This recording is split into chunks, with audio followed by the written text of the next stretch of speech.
CMR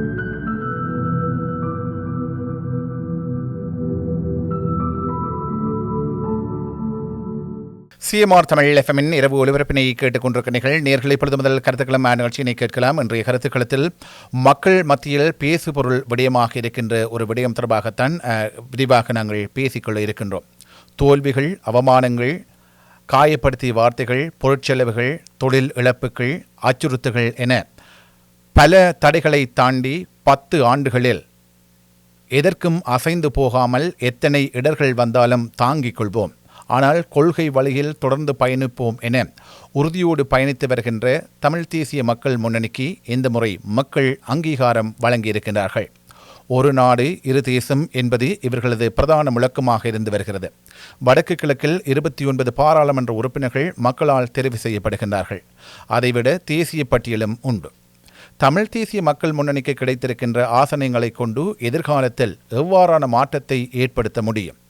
அவ்வாறு மாற்றத்தை ஏற்படுத்துவதற்கு தற்போது ஆட்சியில் உள்ளவர்கள் இடம் அளிப்பார்களா, அல்லது அந்த தடைகளை தாண்டி இவர்களால் மாற்றங்களை கொண்டு வர முடியுமா என பல கேள்விகள் மக்கள் மத்தியில் இருக்கின்றன. அதேவேளை தமிழ் தேசிய மக்கள் முன்னணியின் உயர்மட்ட தலைவர்கள் மத்தியில் கருத்து முரண்பாடுகள் ஏற்பட்டிருக்கின்றன. தேர்தல் காலங்களில் பெரும் கட்சிகளிலே இவ்வாறான கருத்து முரண்பாடுகள் ஏற்படுவது வழக்கம். அதை சரி செய்து தொண்டர்களையும் ஆதரவாளர்களையும் அரவணைத்து கொண்டு செல்ல வேண்டியது கட்சி தலைமையின் பொறுப்பாக இருக்கிறது. இன்று மக்கள் மத்தியில் இருக்கின்ற மிக பிரதானமான விடயம், மக்கள் நம்பிக்கை பெற்று வளர்ந்து வருகின்ற தமிழ் தேசிய மக்கள் முன்னணி இவ்வாறான கருத்து முரண்பாடுகளால் பின்னடைவை சந்திக்குமா? இது பற்றித்தான் இன்றைய தினம் நாங்கள் விரிவாக தமிழ் தேசிய மக்கள் முன்னணியின் பாராளுமன்ற உறுப்பினர் திரு செல்வராஜா கஜேந்திரன் அவர்களோடு பேசிக்கொள்ள இருக்கின்றோம். தமிழ் தேசிய மக்கள் முன்னணி பிரதானமாக சில விடயங்களில் உறுதியாக இருந்து வருகிறது. குறிப்பாக ஒற்றையாட்சியை நாங்கள் ஏற்க மாட்டோம், ஒரு நாடு இரு தேசம் என்கின்ற விடயங்களில் உறுதியாக இருந்து வருகிறது. ஒற்றையாட்சியின் கீழ் எதிர்வரும் வியாழக்கிழமை நீங்கள் இலங்கை பாராளுமன்றத்தில் சத்தியப்பிரமாணம் செய்து கொள்ளப் போகின்றீர்கள் பாராளுமன்ற உறுப்பினராக. ஆகவே ஒற்றையாட்சியை எதிர்க்கின்ற நீங்கள் ஒற்றையாட்சியின் கீழ் சத்தியப்பிரமாணம் செய்து கொள்ளப் போகின்றீர்கள். இது ஒரு முரண்பாட்டை தோற்றுவிக்கின்றது. இந்த முரண்பாடு தொடர்பாக மக்களுக்கு நீங்கள் என்ன விளக்கத்தை தரப்போகின்றீர்கள்? இந்த தற்பொழுது இருக்கின்ற இந்த நாட்டினுடைய சட்டத்திட்டங்களுக்கு அமைவாக நடைபெறுகின்ற இந்த நாடாளுமன்ற தேர்தலிலே நாங்கள் போட்டியிட்டு வெற்றி பெற்றிருக்கின்றோம். நாடாளுமன்றத்துக்கு செல்லுகின்ற பொழுது இந்த நாட்டினுடைய சட்டத்திட்டங்களை நாங்கள் மதித்து செயல்படுவோம் என்ற ஒரு சத்திய பிரமாணத்தை செய்துதான் அந்த நாடாளுமன்றத்துக்குள் செல்ல முடியும். அவ்வாறு அங்கு சென்ற பிற்பாடு நாடாளுமன்றத்திற்கு சிறப்புரிமை இருக்கின்றது. அந்த நாடாளுமன்றத்திலே நாங்கள்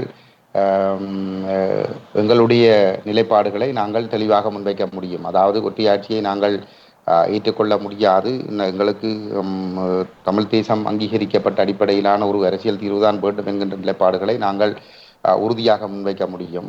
அவ்வாறு முன்வைக்கின்ற பொழுது அந்த நாடாளுமன்றத்தில் இருக்கக்கூடிய பெரும்பான்மையினர் அதனை ஏற்றுக்கொள்ளுகின்ற நிலைமை ஏற்படுமானால் நாங்கள் விரும்புவதை ஒரு அரசியல் அமைப்பாகவும் கொண்டு வர முடியும். இதுதான் நடைமுறை. இதுதான் ஒன்றை விளங்கிக் கொள்ள வேண்டும். 1972ஆம் ஆண்டு இலங்கை முதலாவது குடியரசு யாப்பு வருகின்ற பொழுது, இலங்கைக்கான 2வது யாப்பு முதலாவது சுதந்திர குடியரசு யாப்பு வருகின்ற பொழுது அந்த அரசியலமைப்பு ஒரு ஒற்றையாட்சி அரசியலமைப்பாக கொண்டு வரப்பட்டது. அந்த யாப்பு தயாரிக்கப்பட்டது 70ஆம் ஆண்டு நடந்த தேர்தலுக்கு பிற்பாடு உருவாக்கப்பட்ட அரசியலமைப்பு பேரவையினால் அந்த அரசியல் யாப்பு தயாரிக்கப்பட்டு அது 72 நிறைவேற்றப்படுகின்ற பொழுது அது ஒரு ஒற்றையாட்சி, அதை ஒரு சமஷ்டி அரசியலமைப்பாக கொண்டு வருவதற்கு தந்தை செல்வநாயகம் அவர்கள் முயற்சி செய்திருந்தார். அந்த முயற்சிகள் கோரிக்கைகள் நிராகரிக்கப்பட்டு அவருடைய முயற்சிகள் தோல்வியடைந்த நிலைமையிலே அந்த அரசியலமைப்பு பாராளுமன்றத்தில் வாக்கெடுப்புக்கு வந்த பொழுது அந்த அரசியலமைப்பை எதிர்த்து அவர் உரையாற்றி விட்டு அதற்கு எதிராக வாக்களித்து விட்டு அவர் தன்னுடைய பதவியையும் ராஜினாமா செய்துவிட்டு வெளியேறி இருந்தார். அதாவது அந்த ஒற்றையாட்சி அந்த 48ஆம் ஆண்டிலிருந்து 70ஆம் ஆண்டு வரைக்கும் இருந்தது ஒரு ஒற்றையாட்சி அரசியலமைப்பு. அந்த ஒற்றையாட்சி அரசியலமைப்பிற்குள் போட்டியிட்டு 70ஆம் ஆண்டு நடந்த தேர்தலிலே போட்டியிட்டு அந்த ஒற்றையாட்சி அரசியலமைப்பை பேணி பாதுகாப்போம் என்று சத்திய பிரமாணம் செய்து அந்த நாடாளுமன்றத்தில் பிரதிநிதியாக இருந்து கொண்டு அந்த 72ஆம் ஆண்டு அந்த 70ஆம் ஆண்டு பாராளுமன்றம் ஒரு புதிய அரசியல் ஜாப்பை உருவாக்குகின்ற பொழுது அந்த அரசியல் சாப்பை ஒரு சமஷ்டியாக மாற்றுவதற்கான முழு முயற்சிகளையும் செய்தார். அவருடைய கருத்துக்களுக்கு அங்கே எந்த விதமான தடைகளும் இருக்கவில்லை. ஆனால் பெரும்பான்மையினர் அதை ஏற்றுக்கொள்ளவில்லை. அங்கே 150 பேர் அதனை ஏற்றுக்கொண்டால்தான் அது ஒரு இவருடைய கோரிக்கைகள் உள்வாங்கப்பட்டு ஒரு அரசியல் அமைப்பு ஆகும். அப்ப அது நடைபெறாத இடத்தில் அவர் அதற்கு எதிர்ப்பு தெரிவித்து அதை எதிர்த்து வாக்களித்திருந்தார். அதே போன்று 77ஆம் ஆண்டு நடந்த நாடாளுமன்ற தேர்தலிலே ஜே.ஆர். ஜெயவர்தனாவுக்கு கிடைத்த 6-5 பெரும்பான்மையை வைத்துக் கொண்டு அவர் ஒரு அரசியலமைப்பு உருவாக்கத்தை செய்கின்றார். அதனை மிக முதல் 48-72 இருந்ததை விடவும் மிக இறுக்கமான ஒரு ஒட்டியாட்சி அரசியலமைப்பாக அவர் அதனை தயாரிக்கின்றார். ஏனென்றால் அவருக்கு ஒரு இகத்தாளம் இருந்தது. பெரும்பான்மை தன்னுடைய இடத்திலே இருக்கிற தன்னிடம் அந்த பெரும்பான்மை பலம் இருக்கிறது, தமிழர்கள் தேவையில்லை, முஸ்லீம்கள் தேவையில்லை என்கின்ற ஒரு இகத்தாளத்தோடு அவர் அந்த அரசியலமைப்பை தயாரிக்கின்றார். தயாரித்து விட்டு அது வாக்கெடுப்புக்கு விடப்படுகின்ற பொழுது அதனை அன்று இருந்த தமிழர் விடுதலை கூட்டணியினர் ஆதரித்திருக்கவில்லை. அவர்கள் அதனை எதிர்த்திருந்தார்கள். ஆனால் அவர்கள் ஜே.ஆர். ஜெயவர்தனா ஒரு அரசியலமைப்பை நிறைவேற்றியிருந்தார். 78ஆம் ஆண்டு ஒட்டியாட்சி அரசியலமைப்பை 3வது யாப்பாக கொண்டு வந்திருந்தார். அந்த யாப்பு தான் இப்பொழுது வரை நடைமுறையில் இருக்கிறது. ஆனால் இப்படி இந்த யாப்புகள் தயாரிக்கப்பட்டிருந்த பொழுதும் 2015ஆம் ஆண்டிலே ஜெனீவாவிலே இலங்கை அரசாங்கம் இனப்பிரச்சினையை தீர்க்க வேண்டும், ஒரு புதிய அரசியலமைப்பை உருவாக்க வேண்டும் என்று சொல்லப்பட்டதற்குரிய காரணம் அந்த அரசியலமைப்பு தமிழர்களால் ஏற்றுக்கொள்ளப்பட்டிருக்கவில்லை. இலங்கையில் உள்ள அனைத்து இனங்களாலும் ஏற்றுக்கொள்ளப்பட்டிருக்கவில்லை. அப்ப அங்கே ஒரு இனப்பிரச்சனை இருக்கிறது என்று சொல்லி ஐநா சுட்டி காட்டித்தான் ஒரு புதிய அரசியலமைப்பு உருவாக்கப்பட்டு இனப்பிரச்சனை தீர்க்கப்பட வேண்டும் என்று சொல்லி இருக்கிறது. அப்படி என்று சொன்னால் 70ஆம் ஆண்டு ஒட்டியாட்சியை ஒட்டியாட்சியை ஏற்றுக்கொண்டு செல்லவில்லை. மாறாக அந்த நாட்டினுடைய அனைத்து அரசு துறைகளிலும் இருக்கின்றவர்கள் அரசு சட்டத்திட்டங்களை ஏற்று செயல்படுவோம் என்ற ஒரு சத்திய பிரமாணத்தை செய்ய வேண்டும். அந்த சத்திய பிரமாணத்தை செய்ய வேண்டும். அந்த நாடாளுமன்றத்திற்குள் செல்லுகின்றவர்கள் அந்த சத்திய பிரமாணத்தை செய்துவிட்டு செல்கிறார்கள் என்பதற்காக ஒட்டியாட்சியை ஏற்றுக்கொண்டிருக்கிறார்கள் என்பது பொருள் அல்ல. ஒட்டியாட்சி பாராளுமன்றத்துக்கு சென்ற பின்னர் அவர்கள் எவ்வாறு செயல்படுகிறார்கள் என்பதனை பொறுத்துதான் அவர்கள் ஒட்டியாட்சியை ஏற்றுக்கொள்கிறார்களா இல்லையா என்பது பொருள். ஆகவே 70ஆம் ஆண்டிலும் 78ஆம் ஆண்டிலும் அரசியலமைப்பை ஒட்டியாட்சியை அந்த அரசியலமைப்பு நாட்டினுடைய அந்த அரசியலமைப்பை ஏற்றுக்கொள்கிறோம் என்று சொல்லி சத்தியபிரமாணம் செய்து சென்றவர்கள் பாராளுமன்றத்திலே அந்த புதிய அரசியலமைப்பு தயாரிக்கப்படுகின்ற பொழுது அந்த அரசியலமைப்பை எதிர்த்து வாக்களித்தமையினால்தான் 2015ஆம் ஆண்டிலே இலங்கையில் இனப்பிரச்சனை இருக்கிறது என்று ஐநா சொல்லுகின்ற ஒரு நிலைமை உருவாகியது. அதை சத்தியபிரமாணம் செய்து செல்கிறோம் என்பதற்காக ஒட்டியாட்சியை ஏற்றுக்கொண்டிருக்கிறோம் என்பது பொருள் அல்ல. நாங்கள் அடுத்த இன்னொரு விடயம், தேசிய பிரபாகரன் அவர்கள் பலர் தலைவரை ஒரு கடவுளாக நாங்கள் ஏற்றுக்கொண்டிருக்கிறோம், பெருமளவான மக்கள் ஏற்றுக்கொண்டிருக்கிறார்கள், ஆனால் சிலர் நாங்களும் ஏற்றுக்கொண்டிருப்பது போன்று பாசாங்கு காட்டி தமிழ் தேசிய அரசியலை ஒரு தவறான வழியில் கொண்டு போகிற ஒரு முயற்சியை செய்கிறார்கள். அந்த இடத்திலே ஒன்றை விளங்கிக் கொள்ள வேண்டும். தேசிய தலைவர் பிரபாகரன் அவர்களால் உருவாக்கப்பட்ட கூட்டமைப்பும் ஒட்டியாட்சி அரசியலமைப்புக்குள் தான் இந்த தேர்தலிலே போட்டியிட்டு பாராளுமன்றம் செல்லுகின்ற பொழுது அந்த சத்திய பிரமாணத்தை ஏற்றுக்கொண்டு செய்து விட்டுத்தான் தமிழ் தேசத்தினுடைய அங்கீகாரத்திற்காக தலைவரோடு பக்கபலமாக பயணித்தது என்பதனையும் விளங்கிக் கொள்ள வேண்டும். ஆனால் அதிலே சத்திய பிரமாணம் செய்து உள்ளே வந்தவர்களில் சிலர் தேசிய தலைவருக்கு நேர்மையாக செயல்பட்டோம், பலர் தேசிய தலைவருடைய எதிர்பார்ப்புக்கு மாறாக திரைமறைவிலே செயல்பட்டிருந்தார்கள். இதுதான் வரலாறு. சரி, இப்போது நீங்கள் மீண்டும் பாராளுமன்ற உறுப்பினராக தெரிவு செய்யப்பட்டிருக்கிறீர்கள். நீங்கள் பிரதானமாக மக்களுக்கு முன்னெடுக்கப்பட போகின்ற விடயங்கள் என்ன என்பதை கூறிக்கொள்ள முடியுமா? ஒன்று, எங்களுடைய இனப்பிரச்சினை தீர்வு தொடர்பாக அரசாங்கம் ஏற்கனவே தயாரித்திருக்கிற ஒட்டியாட்சிக்கான இடைக்கால அறிக்கையை நாங்கள் ஏற்றுக்கொள்ளப் போவதில்லை என்பதனை நாங்கள் ஆணித்தரமாக நாடாளுமன்றத்திற்குள்ளேயும் நாடாளுமன்றத்துக்கு வெளியே இந்த ராஜதந்திர மட்டங்களிலும் புலம்பெயர்ந்த மக்களோடு இணைந்து சர்வதேச அரங்களிலும் நாங்கள் வலியுறுத்துவோம். அதே வேளையிலே இதனை நிராகரிப்பதற்காக மக்கள் மட்டத்திலே நாங்கள் ஒரு விழிப்புணர்வு வேலை திட்டத்தை ஏற்படுத்தி ஒரு மக்கள் எழுச்சியை நாங்கள் ஏற்படுத்தும் வேலை திட்டத்திற்குள் நாங்கள் செல்லுவோம். ஏனென்று சொன்னால் இந்த ஒட்டியாட்சி அரசியலமைப்பு கொண்டு எங்களுடைய விருப்பங்களை மீறி நிறைவேற்றப்படுகின்ற பட்சத்திலே அது ஒரு பொதுஜன வாக்கெடுப்புக்கு வருமாக இருந்தால்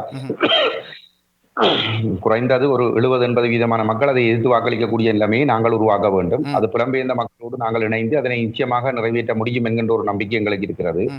அரசியல் தீர்வு தொடர்பாக தமிழ் தேசம் அங்கீகரிக்கப்பட்ட ஒரு அரசியல் தீர்வை நோக்கி நாங்கள் அழுத்தங்களை பிரயோகிப்போம். இரண்டாவது, தமிழ் மக்கள் மீது நடைபெற்ற இனப்படுகொலை மற்றும் காணாமலாக்கப்பட்டவர்களுக்கு கண்டறிதல், அவர்களுக்கு என்ன நடந்தது என்பதற்கான பொறுப்பு கூறல் தொடர்பாக ஒரு சர்வதேச விசாரணை ஒன்றை நாங்கள் தொடர்ச்சியாக வலியுறுத்துவோம்.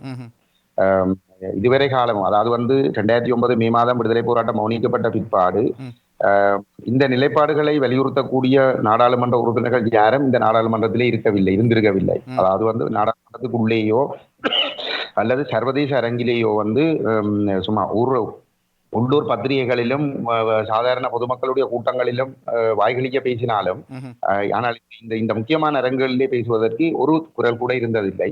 இம்முறை கஜேந்திரகுமார் பொன்னம்பலம் தலைமையிலே 2 பேர் நாங்கள் வந்திருக்கிறோம். ஆகவே நாங்கள் நிலைப்பாட்டை, இந்த உள்நாட்டு விசாரணையை நிராகரித்து ஒரு சர்வதேச விசாரணை வேண்டும் என்கின்ற நிலைப்பாட்டை நாங்கள் சர்வதேச அரங்குகளிலே நாங்கள் ஆணித்தரமாக நாங்கள் வலியுறுத்துவோம். அடுத்தது எங்களுடைய மக்களின் இந்த பொருளாதார மேம்பாடு யுத்தத்தினால் அழிந்து போயிருக்கிற எங்களுடைய தேசத்திலே 80,000க்கும் மேற்பட்ட பெண் தலைமைத்துவ குடும்பங்கள் இருக்கிறார்கள். அதே போன்று பல்லாயிரக்கணக்கான விழுப்புண் அடைந்த முன்னாள் போராளிகள் இருக்கிறார்கள். யுத்தத்திலே பாதிக்கப்பட்டு உதவிகளின்றி வாழுகின்ற பல்லாயிரக்கணக்கான மக்கள் இருக்கிறார்கள். ஒட்டுமொத்தத்திலே வடகிழக்கு பொருளாதார ரீதியாக முழுமையாக அழிவடைந்து ஒரு அடிமட்டத்திலே தான் இருந்து கொண்டிருக்கிறது. அப்ப இந்த பொருளாதாரத்தை மேம்படுத்துவதற்கு நாங்கள் அரசு வடகிழக்கை எப்படி புறக்கணித்துக் கொண்டிருக்கிறது என்கின்ற விடயங்களை நாங்கள் நிச்சயமாக நாங்கள் இந்த சர்வதேச சமூகத்திற்கு கவனத்திற்கு கொண்டு வருவோம். உதாரணமாக இந்த அரசாங்கம் தெரிவு செய்யப்பட்ட பிற்பாடு, அந்த தேர்தலுக்கு பிற்பாடு ஐரோப்பிய ஒன்றியம் அறிவித்திருக்கின்றது தாங்கள் இலங்கை அரசோடு ஒத்துழைத்து செயற்படுவதற்கு தயாராக இருக்கிறோம். அமெரிக்கா அறிவித்திருக்கிறது நேற்றைய தினம் தாங்கள் அரசோடு ஒத்துழைப்பு செயற்படுவதற்கு தயாராக இருக்கிறோம். இப்படி பல நாடுகள் அதனை தெரிவித்திருக்கிறார்கள். அப்ப ஐரோப்பிய ஒன்றியம் போன்ற தரப்புகள் இலங்கைக்கு பெருமளவான நிதியுதவியையும் வழங்கி வருகிறார்கள். அவர்கள் ஒரு இனவாத அடிப்படையிலே ஒரு தனித்தோர் இனத்துக்காக மட்டும் அவர்கள் அந்த ஆதரவை வழங்க முடியாது.